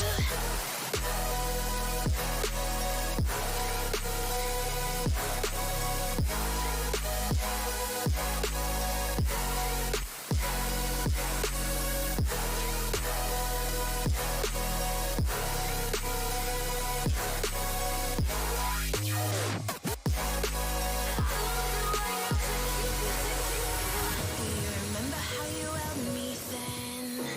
Now you got me reaching out.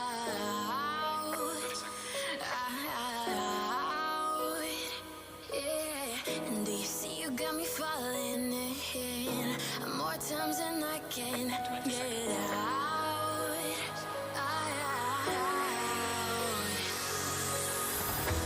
Down in the deep of my mind, I crawl for you and you're always inside.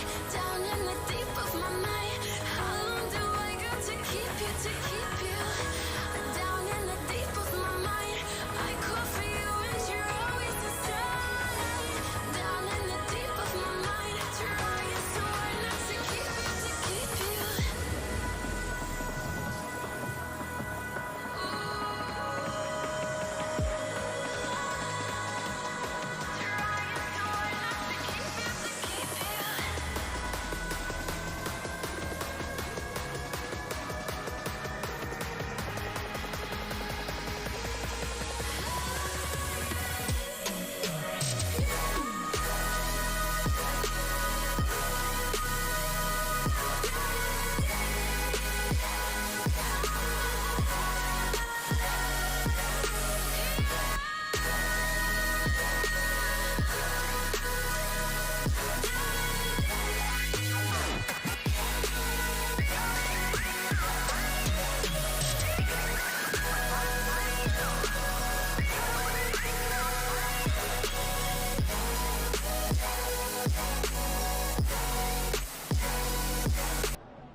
Audio, 1 2 1 2.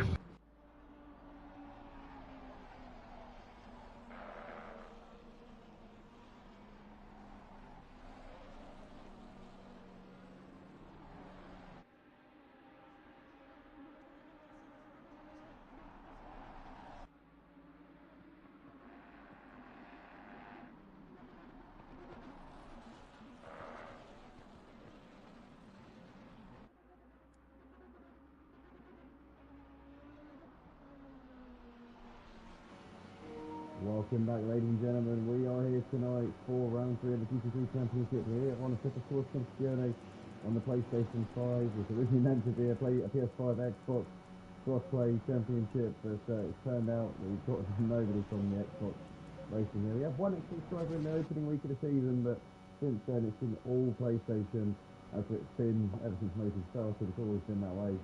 It's always been a PlayStation league.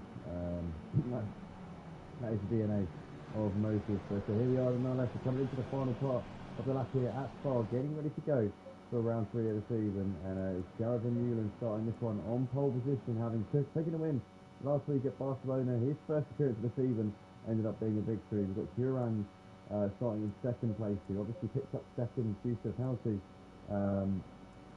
for Roshnov. Roshnov appears to be here tonight, so Alexander Roshnov, for whatever reason, hasn't shown up for tonight's race, which is, I don't know, know that he wasn't really turning up, but nonetheless, we move. We're coming out the final corner here, about to go racing here to get us underway. It's Van Meulen there on the right hand side of your picture. There's Duran on the outside. We've got an overtaker there in third with Van Berkestein fourth place. Verolonsky did a good qualifying session there in P5. They had a Paul Vidler.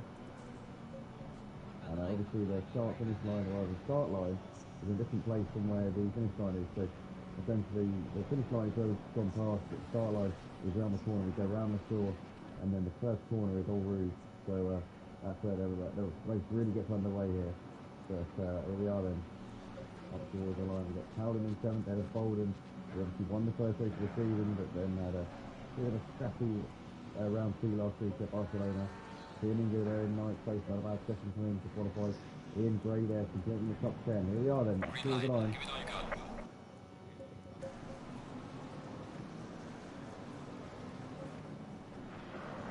Here we go then, through our Rouge for the first time. And it's really leading the way. Huron's right on his rear at the moment.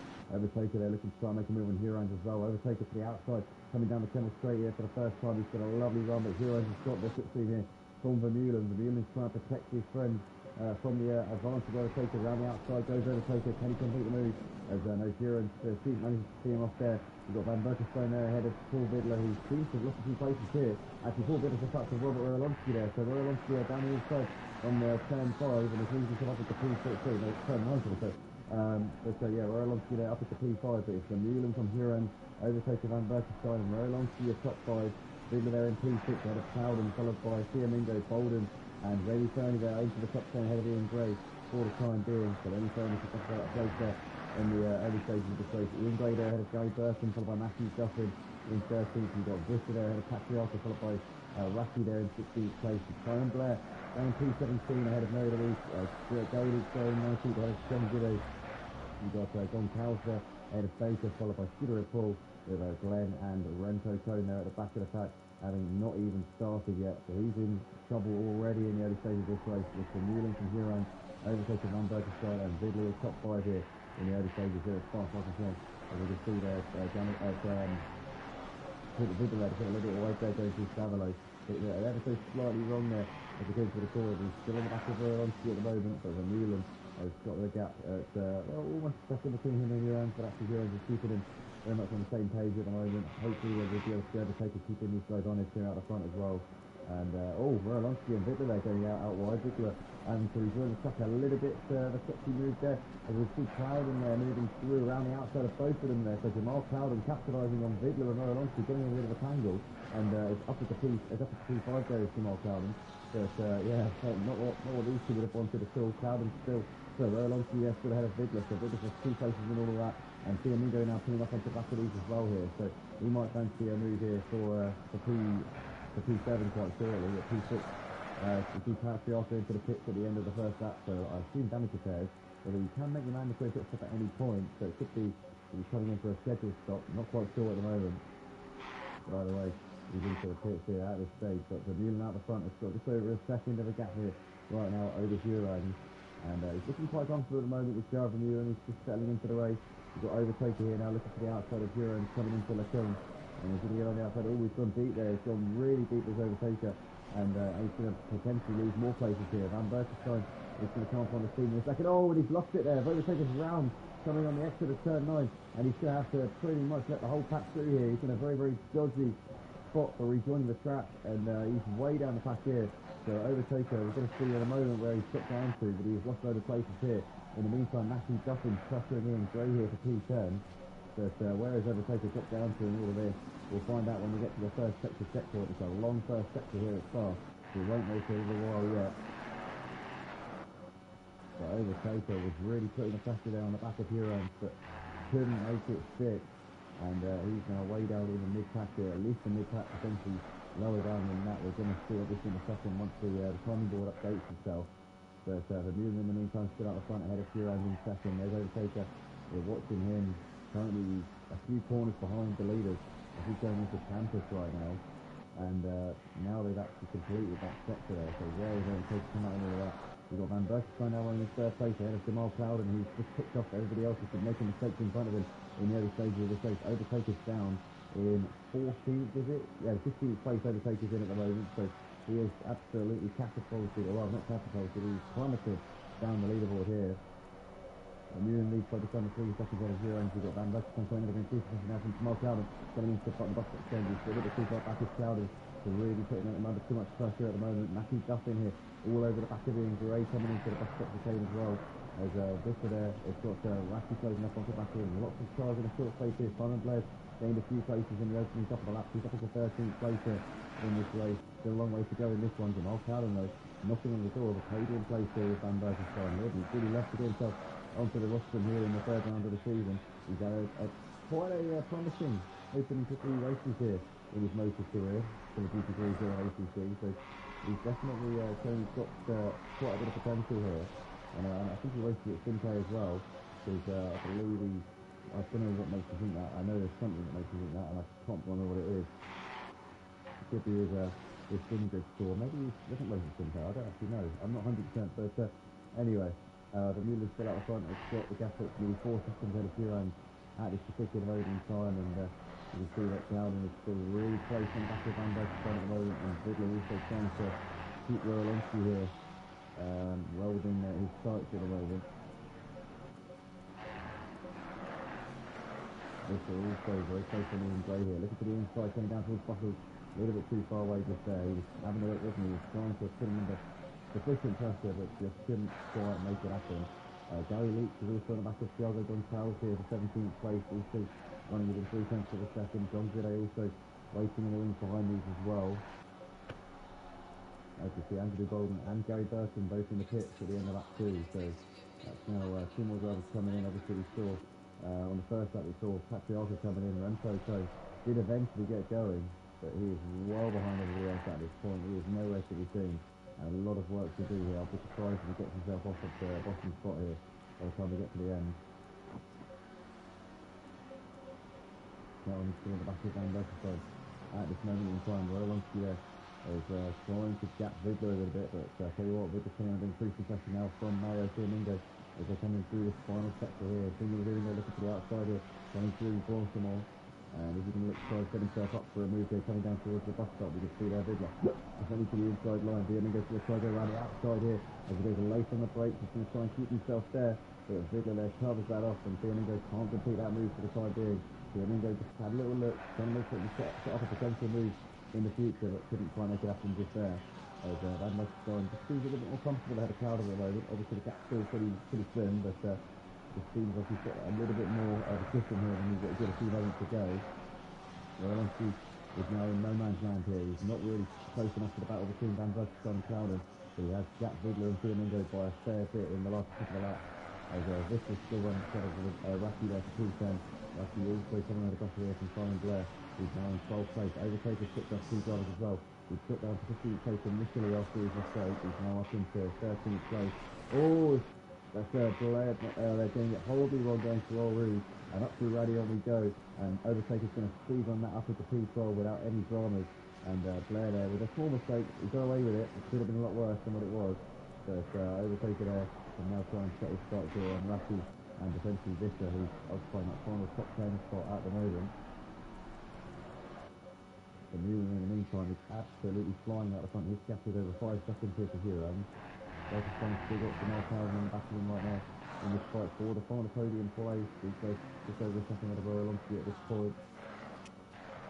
They've lost out to Flamingo, so Flamingo is now up into 6th place, and it's been a really strong opening couple of laps here for Mayo Flamingo.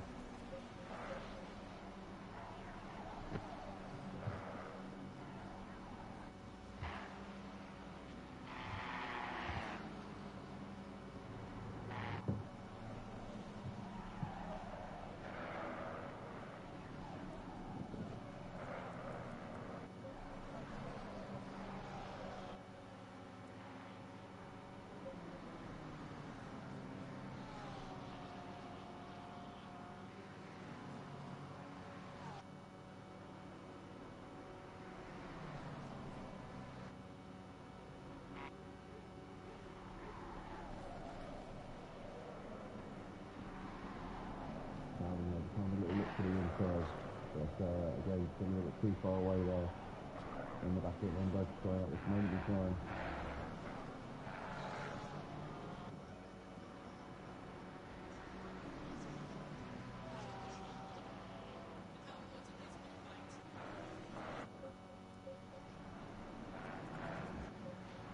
So yeah, Dustin's very close on the back of 30 at the moment. He's quite 8th place.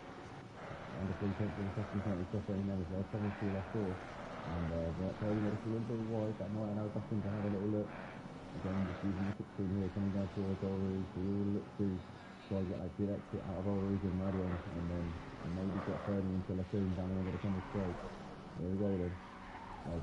Fernie there, getting it horribly wrong, and Dustin's going to get him way before we get to that point. And Matthew Dustin there now, 58th place, 30. Just had a bit of a slide in the same place actually that Simon Blair had a mistake, or just after that point, but same corner.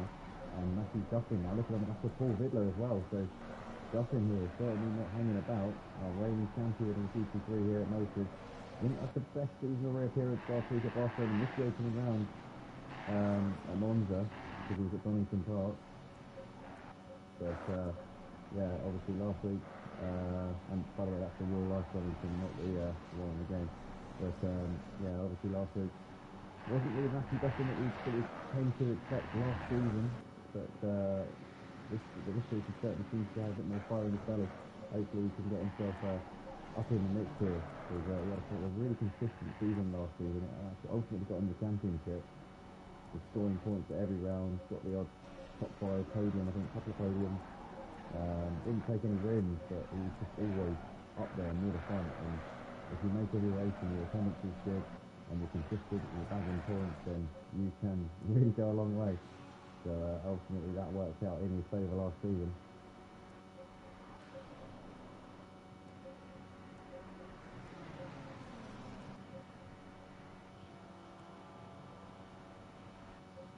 Paul Vidler dropping absolutely rapidly off the back of Fiamingo. Mario Fiamingo is already closing onto the back of the top 5 drivers here. Matthew Duffin though, looking pretty racy here. Goes for it wide there, going out of Blanchimont. He's going to look down the inside here into the bus stop. He's going to have a little look, but just a little bit too far. Well, no, he's going to go for it. Wow. Oh, I think he just let off the brakes there in the sort of the initial braking phase. I think he initially braked at a normal sort of range and then let it off, just let the car slide into the corner, tried to go speeding down the inside, but didn't quite work out there. Matthew Duffin having to concede that one for the time being. And briefly made the move, but obviously that was never going to stick in a million years. As they're overtaking it, moving ahead of Radley Fernie on the exit of the course, but is Fernie going to try and come back to the here, coming down towards Olruz? Okay, he's going to make that move and he's going to make it stick for the time being. Let's see how he goes coming through Olruz and Radion. Is Fernie going to stay close to him and have a chance going into Lacoon? Vidler seemingly it's got the edge over Matthew Duffin at the moment. As overtaker here is going to hold on ahead of Radley Fernie going into Lacoon, so that's job done there for overtaker now. Got that decent exit coming out of Radion. And both sides still got Calvin Haas in the back in the 3rd place. This is a very tight battle there between those two.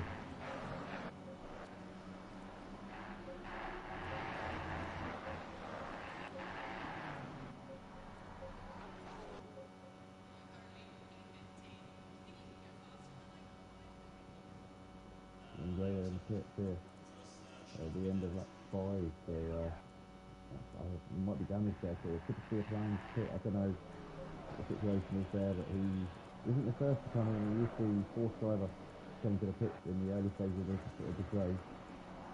North and two guys coming into a time pit at the stage, but it can happen. Robert Erlong's going to move on to placing a little bit on the podium runners at this point, or rather Bergstein and Cowden. Although Bergstein has just pulled out of Jackson Cowden a little bit here over a second now.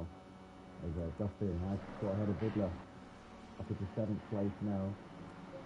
Overtaker is looking to 2 up behind him, maybe they can move here as well. But Overtaker was just running the podium spot for the early stage of the race, and then made a small mistake as he was attacking on the back of Duran for 2nd place. So he'll feel like he should be higher up than what he is at this point, but he needs to go out there and prove it. He's now looking at the inside of Dustin. He's first got to clear Vidler. But yeah, they're both on the back of Dustin at the moment as they're coming over the line here to complete that 6th of the race. But Vidler not giving up here, still looking raced on the back of Dustin down towards last year to come again.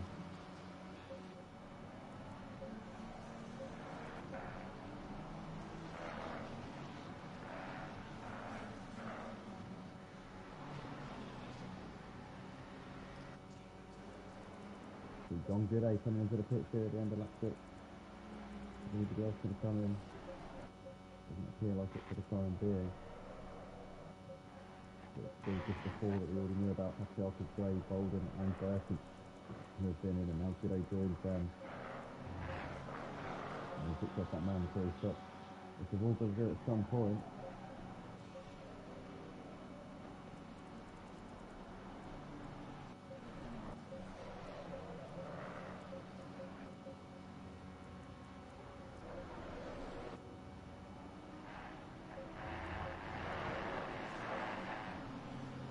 Baker here looking very close to McInerney Louise at the moment as well. But it's with this guy here to step in and ahead of Vidler, but with Overtaker hot on their heels as well. Okay, now Overtaker just got off at the back of Vidler a little bit over the course of the start. All Vidler though is certainly not done. And he wants the 7th place back, you can see that.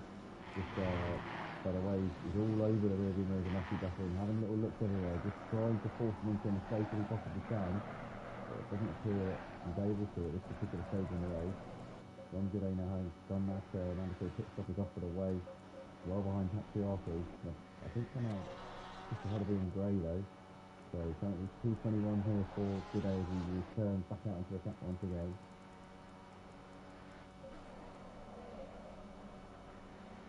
Oh, and Cowden's got behind Erlonsky here, so Robert Erlonsky they're going to 4th place. So Cowden there with a little mistake, didn't see where he did that one, but now we're way up into 4th place here. And now he can try out a crack at Van Berkestein.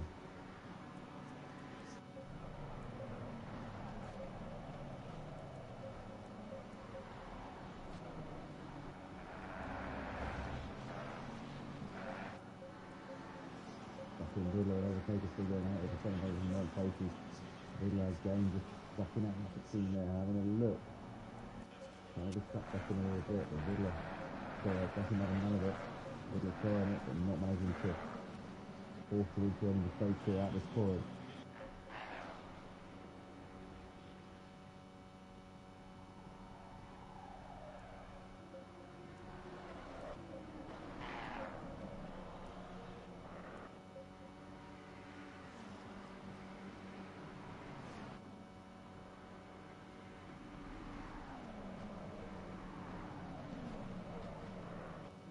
Oh, what's going on? Oh no, Overtaker and Vidler have come together there, goes to Lacoon. Oh no, Vidler's waiting up for him. Is he taking responsibility for that one? Overtaker's not happy, blasting his life like mad as he cuts over Lacoon. And both of them are losing places here. They've now dropped behind Stefan Visser and Simon Blair as well. So now they're down to what is going to be 12th and 13th places. They come up just ahead of Wacky. Oh, that is disastrous there for those two. So obviously Vidler and Overtaker and Vidler, they already made some nice places and now it's 12 to 13. They both lost, well, 4 places between them. And I think Vidler was taking responsibility for that one. Clearly felt that he was the one at fault. He was already wasted for Overtaker. Let's get some more on board of that to make a judgment for ourselves. But yeah, that's a frustrating situation for both of those two. Overtaker now well ahead of this battle. Vidler coming in back here from Rainy Fernie. So that could have been nice and tense, so it wasn't Simon Blair. Unlucky. I do apologise, it was actually Lady Spurley. Yeah, it was. No, okay, so Vidler's got behind Visser and Blair. Overtaker didn't, so Overtaker actually considerably ahead of Vidler at this point, so Visser and Blair were in between them. So it was Vidler who got way back and then Overtaker just straight line through and regained his place. Whether or not it was Vidler who was at fault, we'll have to see. As Remy Ferney's got a drive-through penalty here for track limit, so he's now going to have to kind of observe that at some point, hopefully soon, to get that done out of the way, but he's into the pits here at the end of lap 8. And that's going to be pretty annoying for him there. And Berkestein still coming under pressure here from Rorolonsky for third place. They're coming to Ulrich and Murdy on once again. Is Rorolonsky going to be close enough here? The BMW took her in a straight line in the Porsche. But is Rorolonsky going to be able to use that slipstream to his advantage here? Coming down the Kemmel straight. Seems like he's just a little bit too far away just at the moment. He's close under braking, but a little bit too far back. Not much space separating there at this point. Visser has got Blair with it well within a second of him at the moment, and Vidler and Rassi now on the back of them as well. Obviously Paul Vidler will be a little bit frustrated. Well, after the closing maneuver overtaker. Oh, Visser's pulled over to the side, he's got damage. Stefan Visser there with huge damage there. And I think he might be out of the race. That might be his race done here. Now 25 start the race, he could be down to 24 here.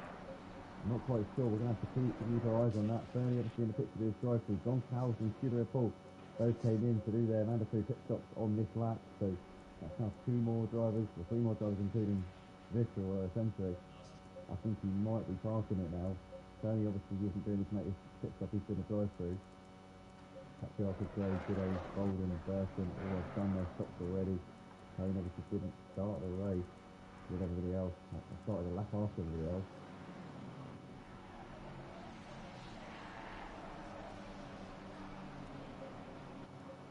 Rassi here looking pretty race to the back of Jamie Baker here for 11th place as well. Paul Vidler still on the back of Donald Blair.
Radio check.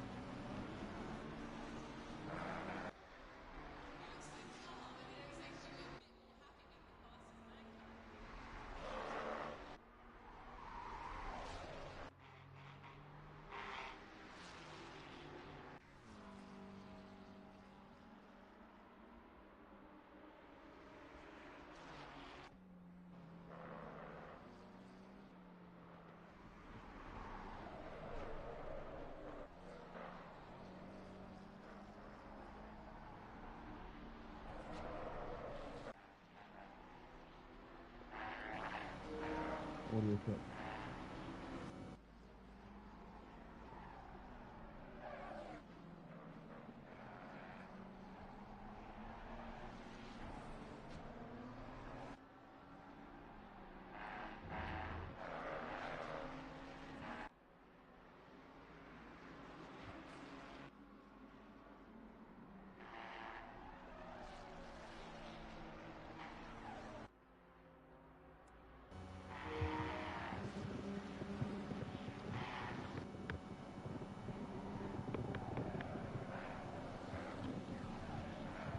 Audio check. 1, 2, and 2.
Audio check, audio check.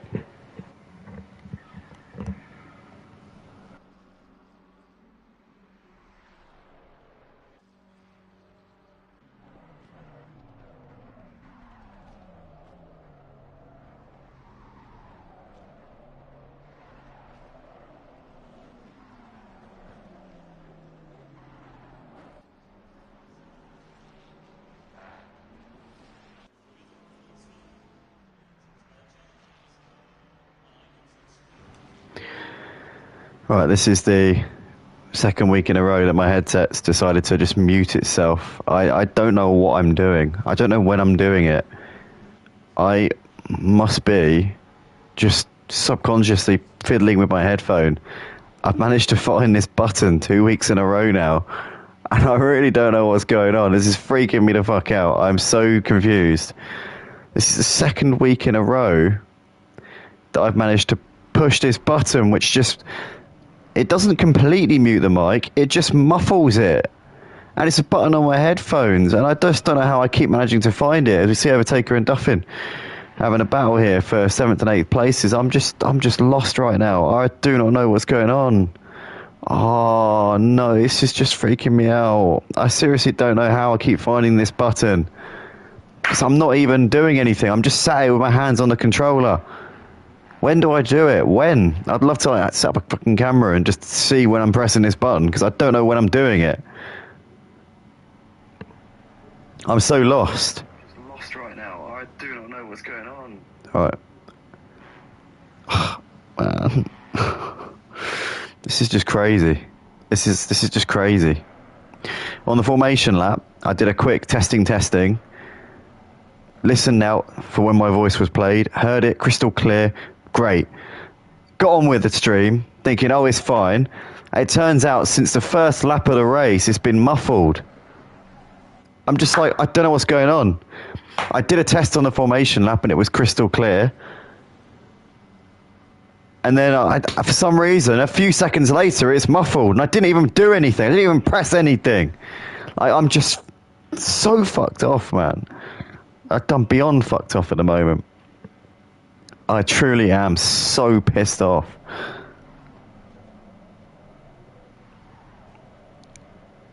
Because that is now the last half an hour wasted again.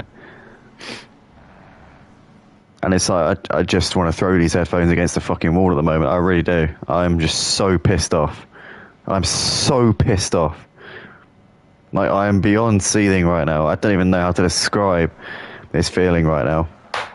because like you can just hear a muffled speech throughout the whole of the first 25 minutes of the stream. And that's me commentating, thinking that you could hear me crystal clear like you can now. If only you could hear me as clearly then as you can now, and it would have just been a really good flow. It would have been a really nicely narrated race, and everything would have just gone perfectly. But instead, you're just going to have me going over some really good racing. And I'm so pissed off. I can't even describe. We see Duffin and Overtaker having a great battle here for 6th and 7th. Clouden in the background has been losing places since the early stage of this one. He was battling for 3rd a little while ago. Oh, man.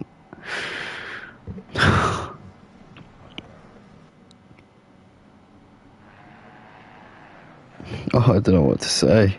I really don't know what to say. Oh, that is just so annoying. That is just so annoying.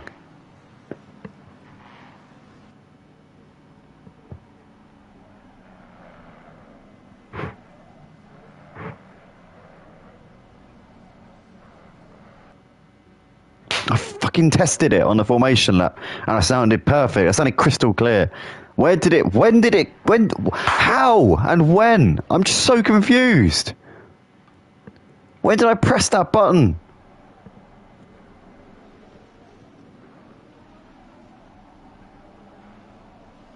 We are halfway through. Keep it up. Do I need the stream playing in the background on full volume just so I can keep track of when something like this happens? I mean, it's just stupid, man. It's just fucking dumb.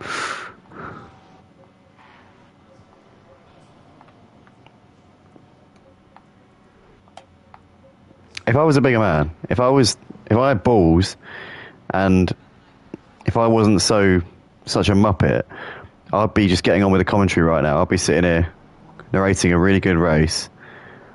But I can't get over the fact that I just wasted the entire first half of the race. And even now, even though I'm sat here being a little bitch, but I can't help it because I'm just so annoyed. I can't. I just want to hit something. I just want to break something. In the meantime, Overtaker in the slipstream here on Matthew Duffin as they come down the Camel Straight. Matthew Duffin defending to the inside. Can Overtaker trying around the outside here? He's got himself well alongside. He's slightly ahead coming into the braking zone. Matthew Duffin a little bit late on the brakes there, trying to hold his ground. Overtaker run out of road over the speed bumps. He's not happy with that. Bit of a flash of lights there from him. And Matthew Duffin holding on to that one with a great piece of defensive driving there. Overtaker running onto the grass a little bit there going into Brussels.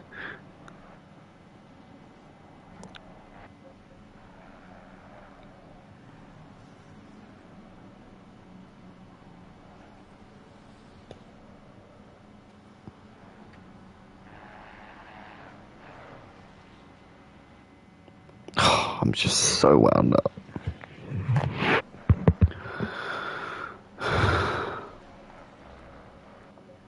Race leader Gerald Bermuda's been into the pits, so obviously he was P1. He's come out in P11. We've seen also Clouden, Baker, Mary Louise, and Fernie. No, not Fernie, sorry. Clouden, Baker, and Mary Louise all in the pits.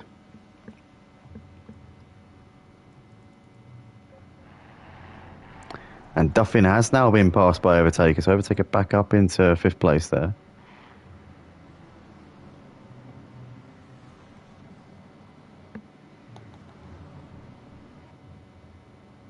So Overtaker's made that move somewhere on this lap. Obviously, we saw Duffin defending through the first sector, but since then, Overtaker now running in 5th place. Obviously, both of these two still yet to pit, though, as Jamie Baker's got a stop-go penalty for track limits.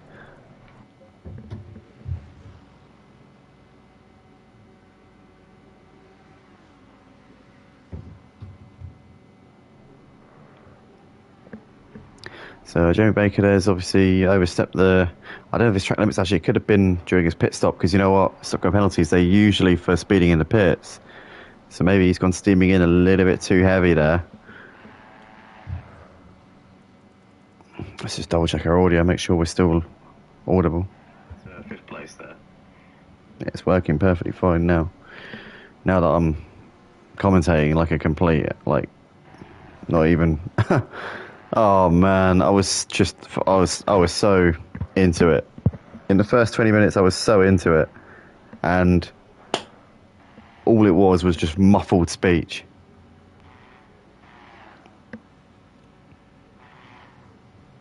And I'm just fucking fuming. I'm beyond. Am I though? I mean, I think I am. Am I just disappointed? Am I just sad? Am I just frustrated? Am I just too tired? I think in my old age, I'm just done smashing shit up. I'm just done breaking stuff. I can't. It's not worth having to fork out loads of money to have to replace stuff. I think in my old age, I'm mellowing and I'm turning into this conservational type of person. I'm just sat here and I'm just in despair. But I haven't broken anything. I'm just despairing.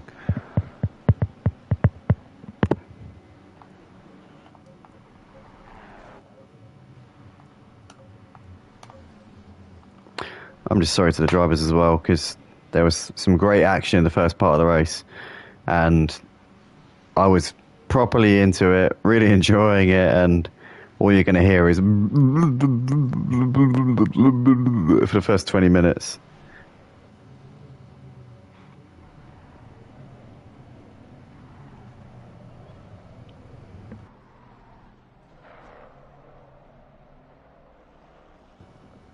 Right, I just pressed the button, so I just felt myself consciously press the button, so let's see, has it gone muffled? Let's find out.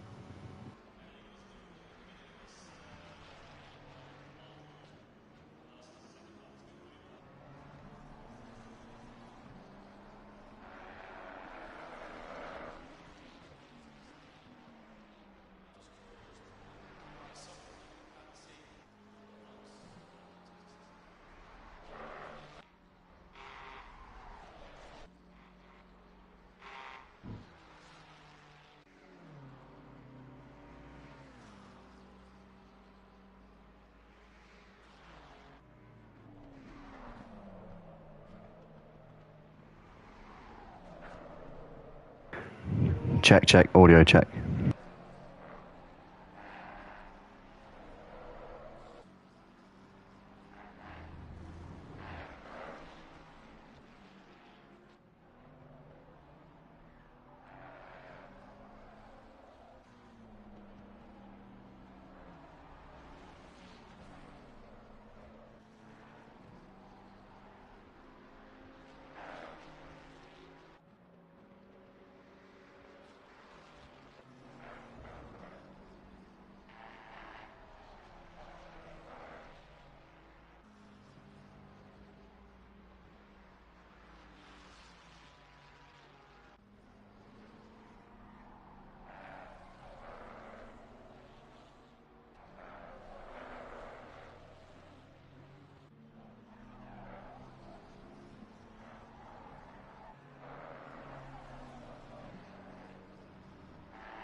Check, check, 1 2 1 2. Check, check, check.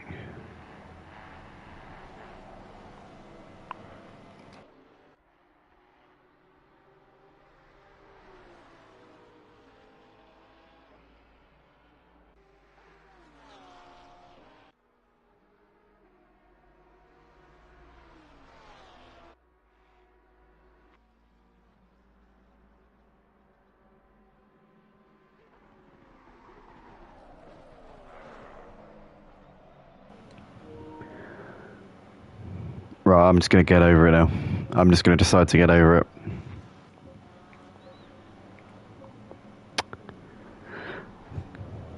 Compartmentalization incoming.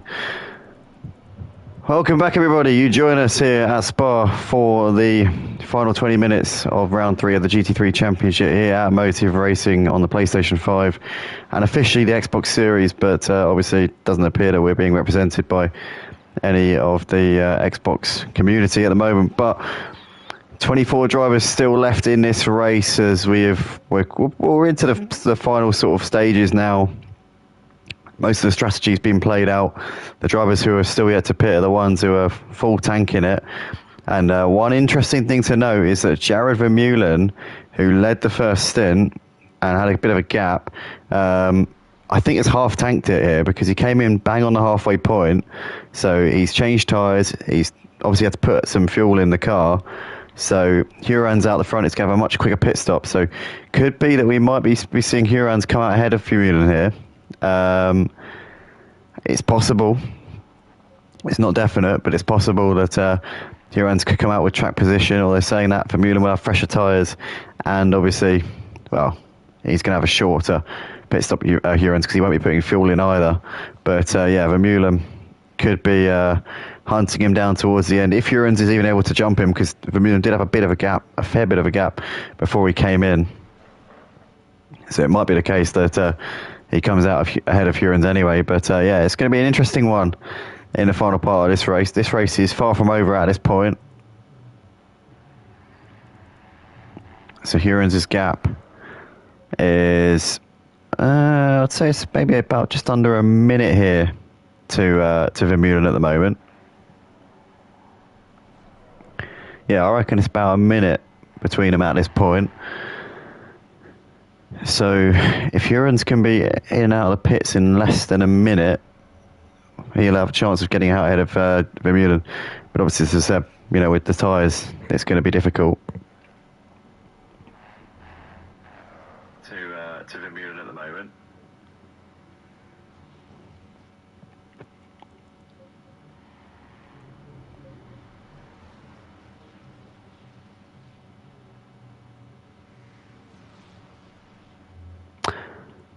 See, Overtaker there has managed to get around the outside of Mario Firmingo there, up into 4th place as they're going through Blanchimont.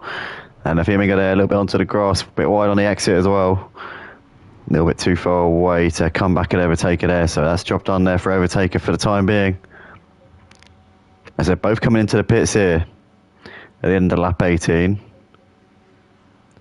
Huron's the race leader still going on his way. Rerolonsky currently running in 2nd place, only 2 seconds ahead of Bambergerstein. Those two had a battle a few laps ago, which Rerolonsky came out on top on, and since then he has managed to extend that gap a little bit.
See Raki in the pits here and ended up 19, so that now just leaves another 6 drivers to come in. Hurans, Rodonsky, Berkerstein, Duffin, Blair, and also Remy Fernie, who had to come in for his drive-through earlier on, which has knocked him down a few places here. Paul Vidler currently putting the pressure here on Fernie. Obviously Vidler's been into the pits already. There's Raki here going through the second part of the pit lane. Don't think he's been in the box yet. I think all of the pit garages are in the second part of the pit lane, so they won't reach their pit until they get to this section here that Raki's just coming into now, I think. Believe that to be the case.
Sorry everyone, my bubble's been burst like completely. I was really enjoying the first part of the race, and ever since I realised that my mic for the second week in a row was muffled for a massive portion of the race, it's just completely killed all of the excitement, all of the enthusiasm that's inside me. I'm just so flat at the moment, it's ridiculous.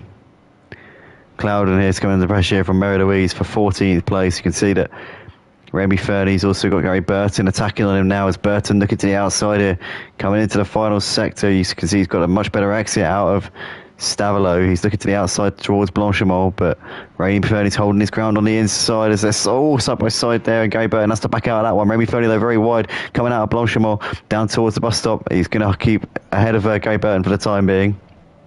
But he goes for a big lunge there and he pushes him out of the way. Oh, Fernie's not going to be happy with that. He cuts the chicane there and retakes the place. Gary Burton there flashing his lights saying, come on mate, you can't cut the corner. Remy Fernie probably saying, well, you can't be shoving me off the road like that. Here we come then. Remy Fernie still ahead of Gary Burton at the moment as they come into La Source. Gary Burton resists the urge to completely T-bone him going into La Source. But Fernie, for the time being, still running in 18th place in this little battle. Mary Louise is ahead of Bolden. So he was on the back of Clouden a few moments ago, but he's dropped back into the clutches of Bolden here. So has Mary Louise made a mistake? Potentially that is the case. Overtaken now, looking to try and force a move here on Fiamingo for 7th place. It could be higher up than this, obviously, towards the end as well, because there's a few drivers. Well, the top 5 are all yet to Piers. Overtaker trying to go around the outside here. Fiamingo through into the second part of the bus stop chicane. He can't keep himself there, though, and Fiamingo gets a good exit there out to the start finish straight and holds on to 7th for the time being. Van Berkenstein's really closing on the back of Rorolonsky here. You can see under a second now separating these two for 2nd and 3rd places. These two, 20 seconds behind Hurans, who's running in the current lead of the race. It could be the net lead as well, because obviously we don't know where he's going to come out once he's made his pit stop in relation to Vermeulen. But we know Vermeulen on his fresh tyres is going to have to pace over everybody in front of him here. Regardless of where he comes out, Hurans probably will be well advised to get himself in the pits and try and get track position on Vermeulen, because that will give him the best chance of being able to keep him behind should he find himself ahead.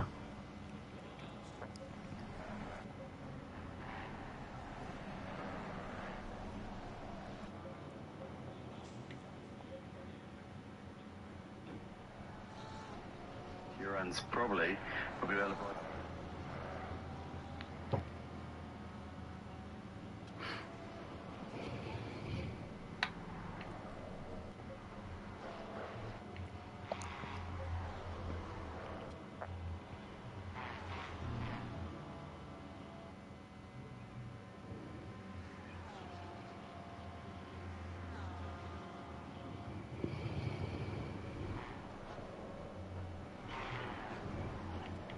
Simon Blair into the pits here at end of lap 22. Overtaker and Fiamingo still riding very closely over 7th and 8th places at this point. So that now just leaves the top 4, Hurans, Rorolonsky, Van Berkenstein and Duffin to come in. And Van Berkenstein really close on Rorolonsky now, so only 7/10 of a second at the first sector checkpoint. Still a fair little way to go in this race, still 3 or 4 laps. And in the pit stops, maybe Van Berkenstein might get a better entry into the box, or that's what he'll be hoping for at this point. He'll be hoping he can get the jump on Rorolonsky in this pit stop phases. Could it be for a podium? We'll just have to wait and see. Because I reckon that the likes of Overtaker could also be in the mix as well. We're going to have to wait and see here.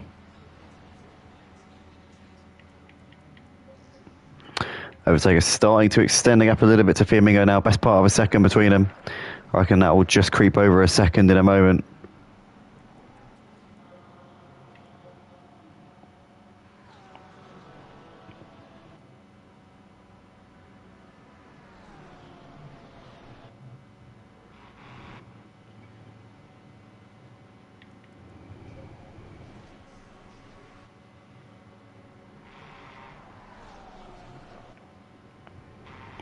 Simon Blair back out onto the racetrack here. Where has he come out? He's come out just behind Paul Vidler. And I think he's ahead of Patriarca, is he? Yeah, he's ahead of Patriarca, so Simon Blair comes out in P9.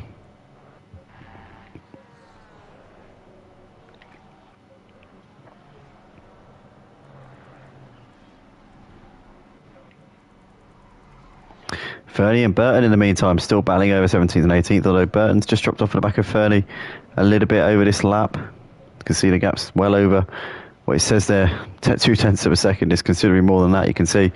So Burton made a mistake, I think. These two have come to blows a little bit. A couple of laps to go as we watch them coming over the line here to start what is, I think, lap 24 for them. Lap 22, sorry, for them, should I say. No, 23. Oh, I don't know. I think they are on the same lap as the leaders, actually, so it would be 24.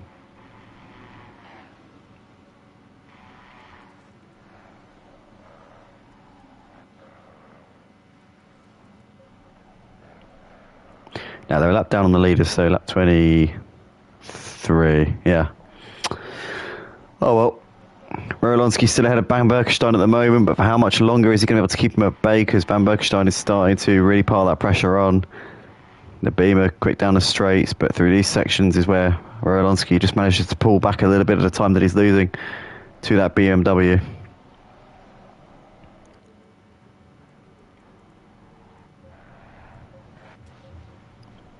As we see Vermeulen there, just moving past the car of Remco Cone.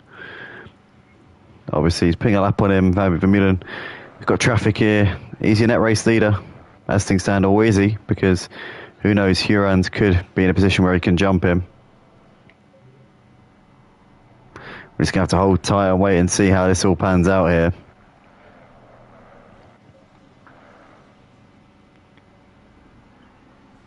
But Vermeulen only 3 seconds behind Duffin now, who's still yet to pit. And there's a bit more traffic as well. And Rorolonsky here into the pit, so he's pitting earlier than Van Berkenstein. Van Berkenstein staying out for at least another lap here. I think this might be the last time he can come in, so he needs to come in this lap, this time around. So Rorolonsky there in the pits. Is Duffin going to come in this time around, or is it going to be the last attempt? Or is it going to be the last time around for him as well?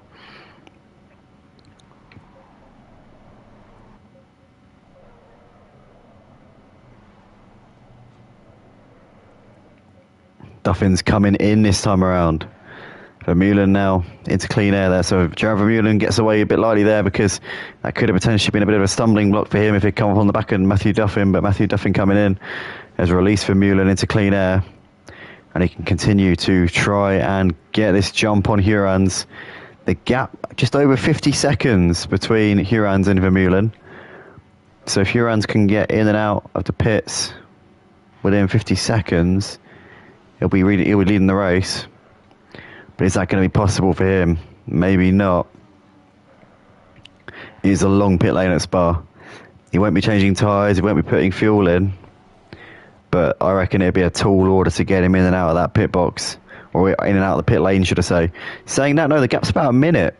It's the best part of a minute, actually. So, I mean, who knows? It could be very, very close. I still think that you probably lose more than a minute in the pits at Spa on ACC. So I think I would say it's probably likely going to be Vermeulen's race. But here we go then. Hurans coming into the final sector, or coming into the final chicane. So he's going to have to pit this time around, surely. And he does come into the pit. So Hurans is going to box this time around. Vermeulen is just coming on the exit of Pouin, with half a lap left to go here in this race. And Hurans is going to now come in. He's going to drive through the first part of the pit lane. Then he'll pull into his box in the second part. Vermeulen here coming through into Stavelot, into the final sector around this Spa-Francorchamps circuit. Hurans just pulling into the second part of the pit lane now. Vermeulen coming on the exit of Stavelot. Hurans and Van Berkenstein both in the pits. Hurans coming into the second part of the pit lane. He'll stop in his box very briefly. Vermeulen here coming through Blanchemont. Or into Blanchemont now. Here he comes then down towards the bus stop. Van Berkenstein in the pits. Hurans, has he stopped? I think he might have stopped already, you know. Yeah, he's on the pit exit here. No, he's not. Oh, he's coming into the second part of the pit lane, should I say. Sorry, do apologise. Vermeulen coming out onto the start-finish straight, the mini start-finish straight. Hurans into the box now. Vermeulen coming down over the start-finish line and into La Source. Hurans into the box. Vermeulen's going to get him. Vermeulen's going to take the lead here. So the race, which he has led for most of it, he's going to reassume that race lead. Hurans now off and away towards the end of the pit lane. Vermeulen coming into Eau Rouge. He's going to come out just ahead. There wasn't much in it. There really wasn't. But Jared Vermeulen is going to retake the lead here. And obviously the race winner last week at Barcelona, this time around it was much closer with the strategy, the changed up strategy between these two. It was a little bit unpredictable. They left us guessing till the end here, but I thought Vermeulen would have just about had it in a bag, and it's turned out to be the case here on the final lap here at Spa for round 3 of the GT3 Championship here at Motive. And there's Hurans currently running in second place. Van Berkenstein's going to come out of the pits, I think just ahead of Rorolonsky here, is he? Yeah, just about. It's going to be close though, because Rorolonsky will have more momentum up the hill. Oh, this is going to be very close here for the podium. Here we go. Rorolonsky is going to get a much better drive here down the Kemmel Straight, and he's ahead of him there, Rorolonsky is. So Robert Rorolonsky takes P3 here. And he should be able to hold on for that because he's quite handsomely ahead of him there going into Lacombe. So he's done that one really nicely there as Rorolonsky. In the meantime, it's Vermeulen leading by just under 7 seconds ahead of Hurans. It's not very much in the grand scheme of things. Vermeulen's gap was about 15 seconds before the pit window. Obviously, Vermeulen changed tyres, had the faster car in the first stint due to the fact that he was much lighter on fuel.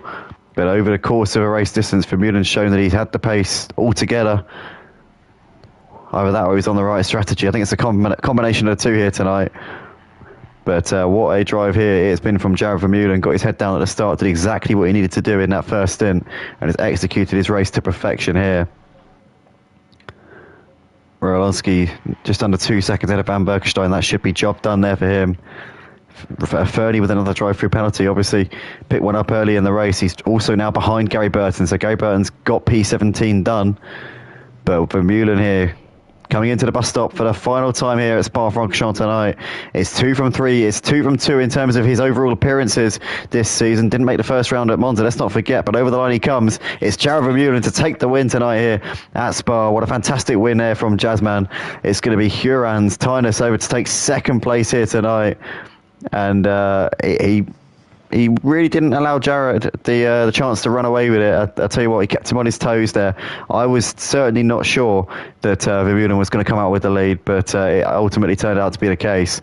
But Robert Rowlowski here coming into the bus stop, and Van Berkenstein's got around him there. So what's going on here? Rowlowski's just let him pass. Don't know what's going on there. Obviously, some kind of understanding there between those two. Was there a collision a few moments ago? I'm not quite sure. Van Berkenstein takes the podium place ahead of Rowlowski. With Overtaker coming into the final sector now, into the Blanchimont for the final time. Goncalves has finished the race a lap down in 16th, Burton 17th, and Remy Fernie 18th. Are they a lap down or are they 2 laps down? I think it's a lap down. Glenn 21st, Emco Cone also 22nd. Those two laps down. Visser, last to be classified, 23rd, 2 laps down. Fiamingo P6 in the end. Oh, and Duffin has had a collision there with Vidler through the bus stop on the final lap. Vidler there slowing down. Is he waiting for Duffin, or are they just going to cross over the line here? No. Yeah, Vidler lets him pass. So Vidler there, I think, taking responsibility for whatever happened there. Duffin 7th, Vidler 8th. Blair coming over in 9th. Almost mugged both of them there. It's going to be Patriarca to take P10. Fernie finishes the race a lap down in 18th, Leach 19th, and Jamie Baker P20. Ian Gray finished the race in 11th place. Racky's going to come out the final corner here to take P12, or is he? Because he's slowing right down here. I don't know what's going on. Has he run out of fuel here? Racky could be close. He's coasting up towards the line. Where's Gooday? John Gooday gets ahead of him there right at the end. John Gooday P12, Racky classified behind Jamal Clouden, so Clouden got ahead of him as well. Gooday 12th, Clouden 13th, Racky, the last driver on the lead lap. He didn't cross the line before the timer ended, so, but he's still classified 14th, and Angelou Bolden 15th. But officially the last driver on the lead lap there, Clouden, because he was the last driver on the lead lap to finish the race. But what a race that was here tonight, guys, and apologies to everybody for my mic again. The first part of the race, it wasn't working properly, and it's not going to happen again. I know for a fact it's not going to happen again. Next week, I'll do plenty of testing on the formation lap, and I won't take the headphones off. The problem was I took them off. I wasn't wearing them. When I put them on, my hand naturally slides onto that button which mutes the mic. And I just had no idea. I tested it on the formation lap. It was loud and clear, all sweet. And then started commentating, got into my flow, thought everything was going well. And then suddenly, 20 minutes into the race, I listened to it, and it's just muffled speech. You can't hear anything. I'm just sorry to everybody for this, once again, about below par coverage of this. And we'll bounce back. The rest of the season is going to be perfect from now on. There will be no more blemishes. I promise you all. It's all going to be all right from now on. I'm not going to make this mistake ever again. I now know exactly what the problem is. So from now on, when I test my mic, I'll have the headphones on. I won't test it with them sat by my side. It'll always be with the headphones on my head. I'll do the testing 1 2 1 2. From then we'll go from there. But yeah, A frustrating evening for myself, but well done to Vermeulen. Jared Vermeulen for taking the win. Hurans kept him on his toes. Van Berkenstein and Rerolonsky closing the gap to these two. I know they're still 30, 40 seconds behind, but Vermeulen and Hurans have always been the dominant forces in this league, so it's good to see that the other drivers are getting closer. You know, they're not a million miles off anymore. 30, 40 seconds ain't too bad compared to what it has been, so big up those guys. And yeah, so we'll see you all next week for round 4 of the season. Take it easy, guys, and see you later.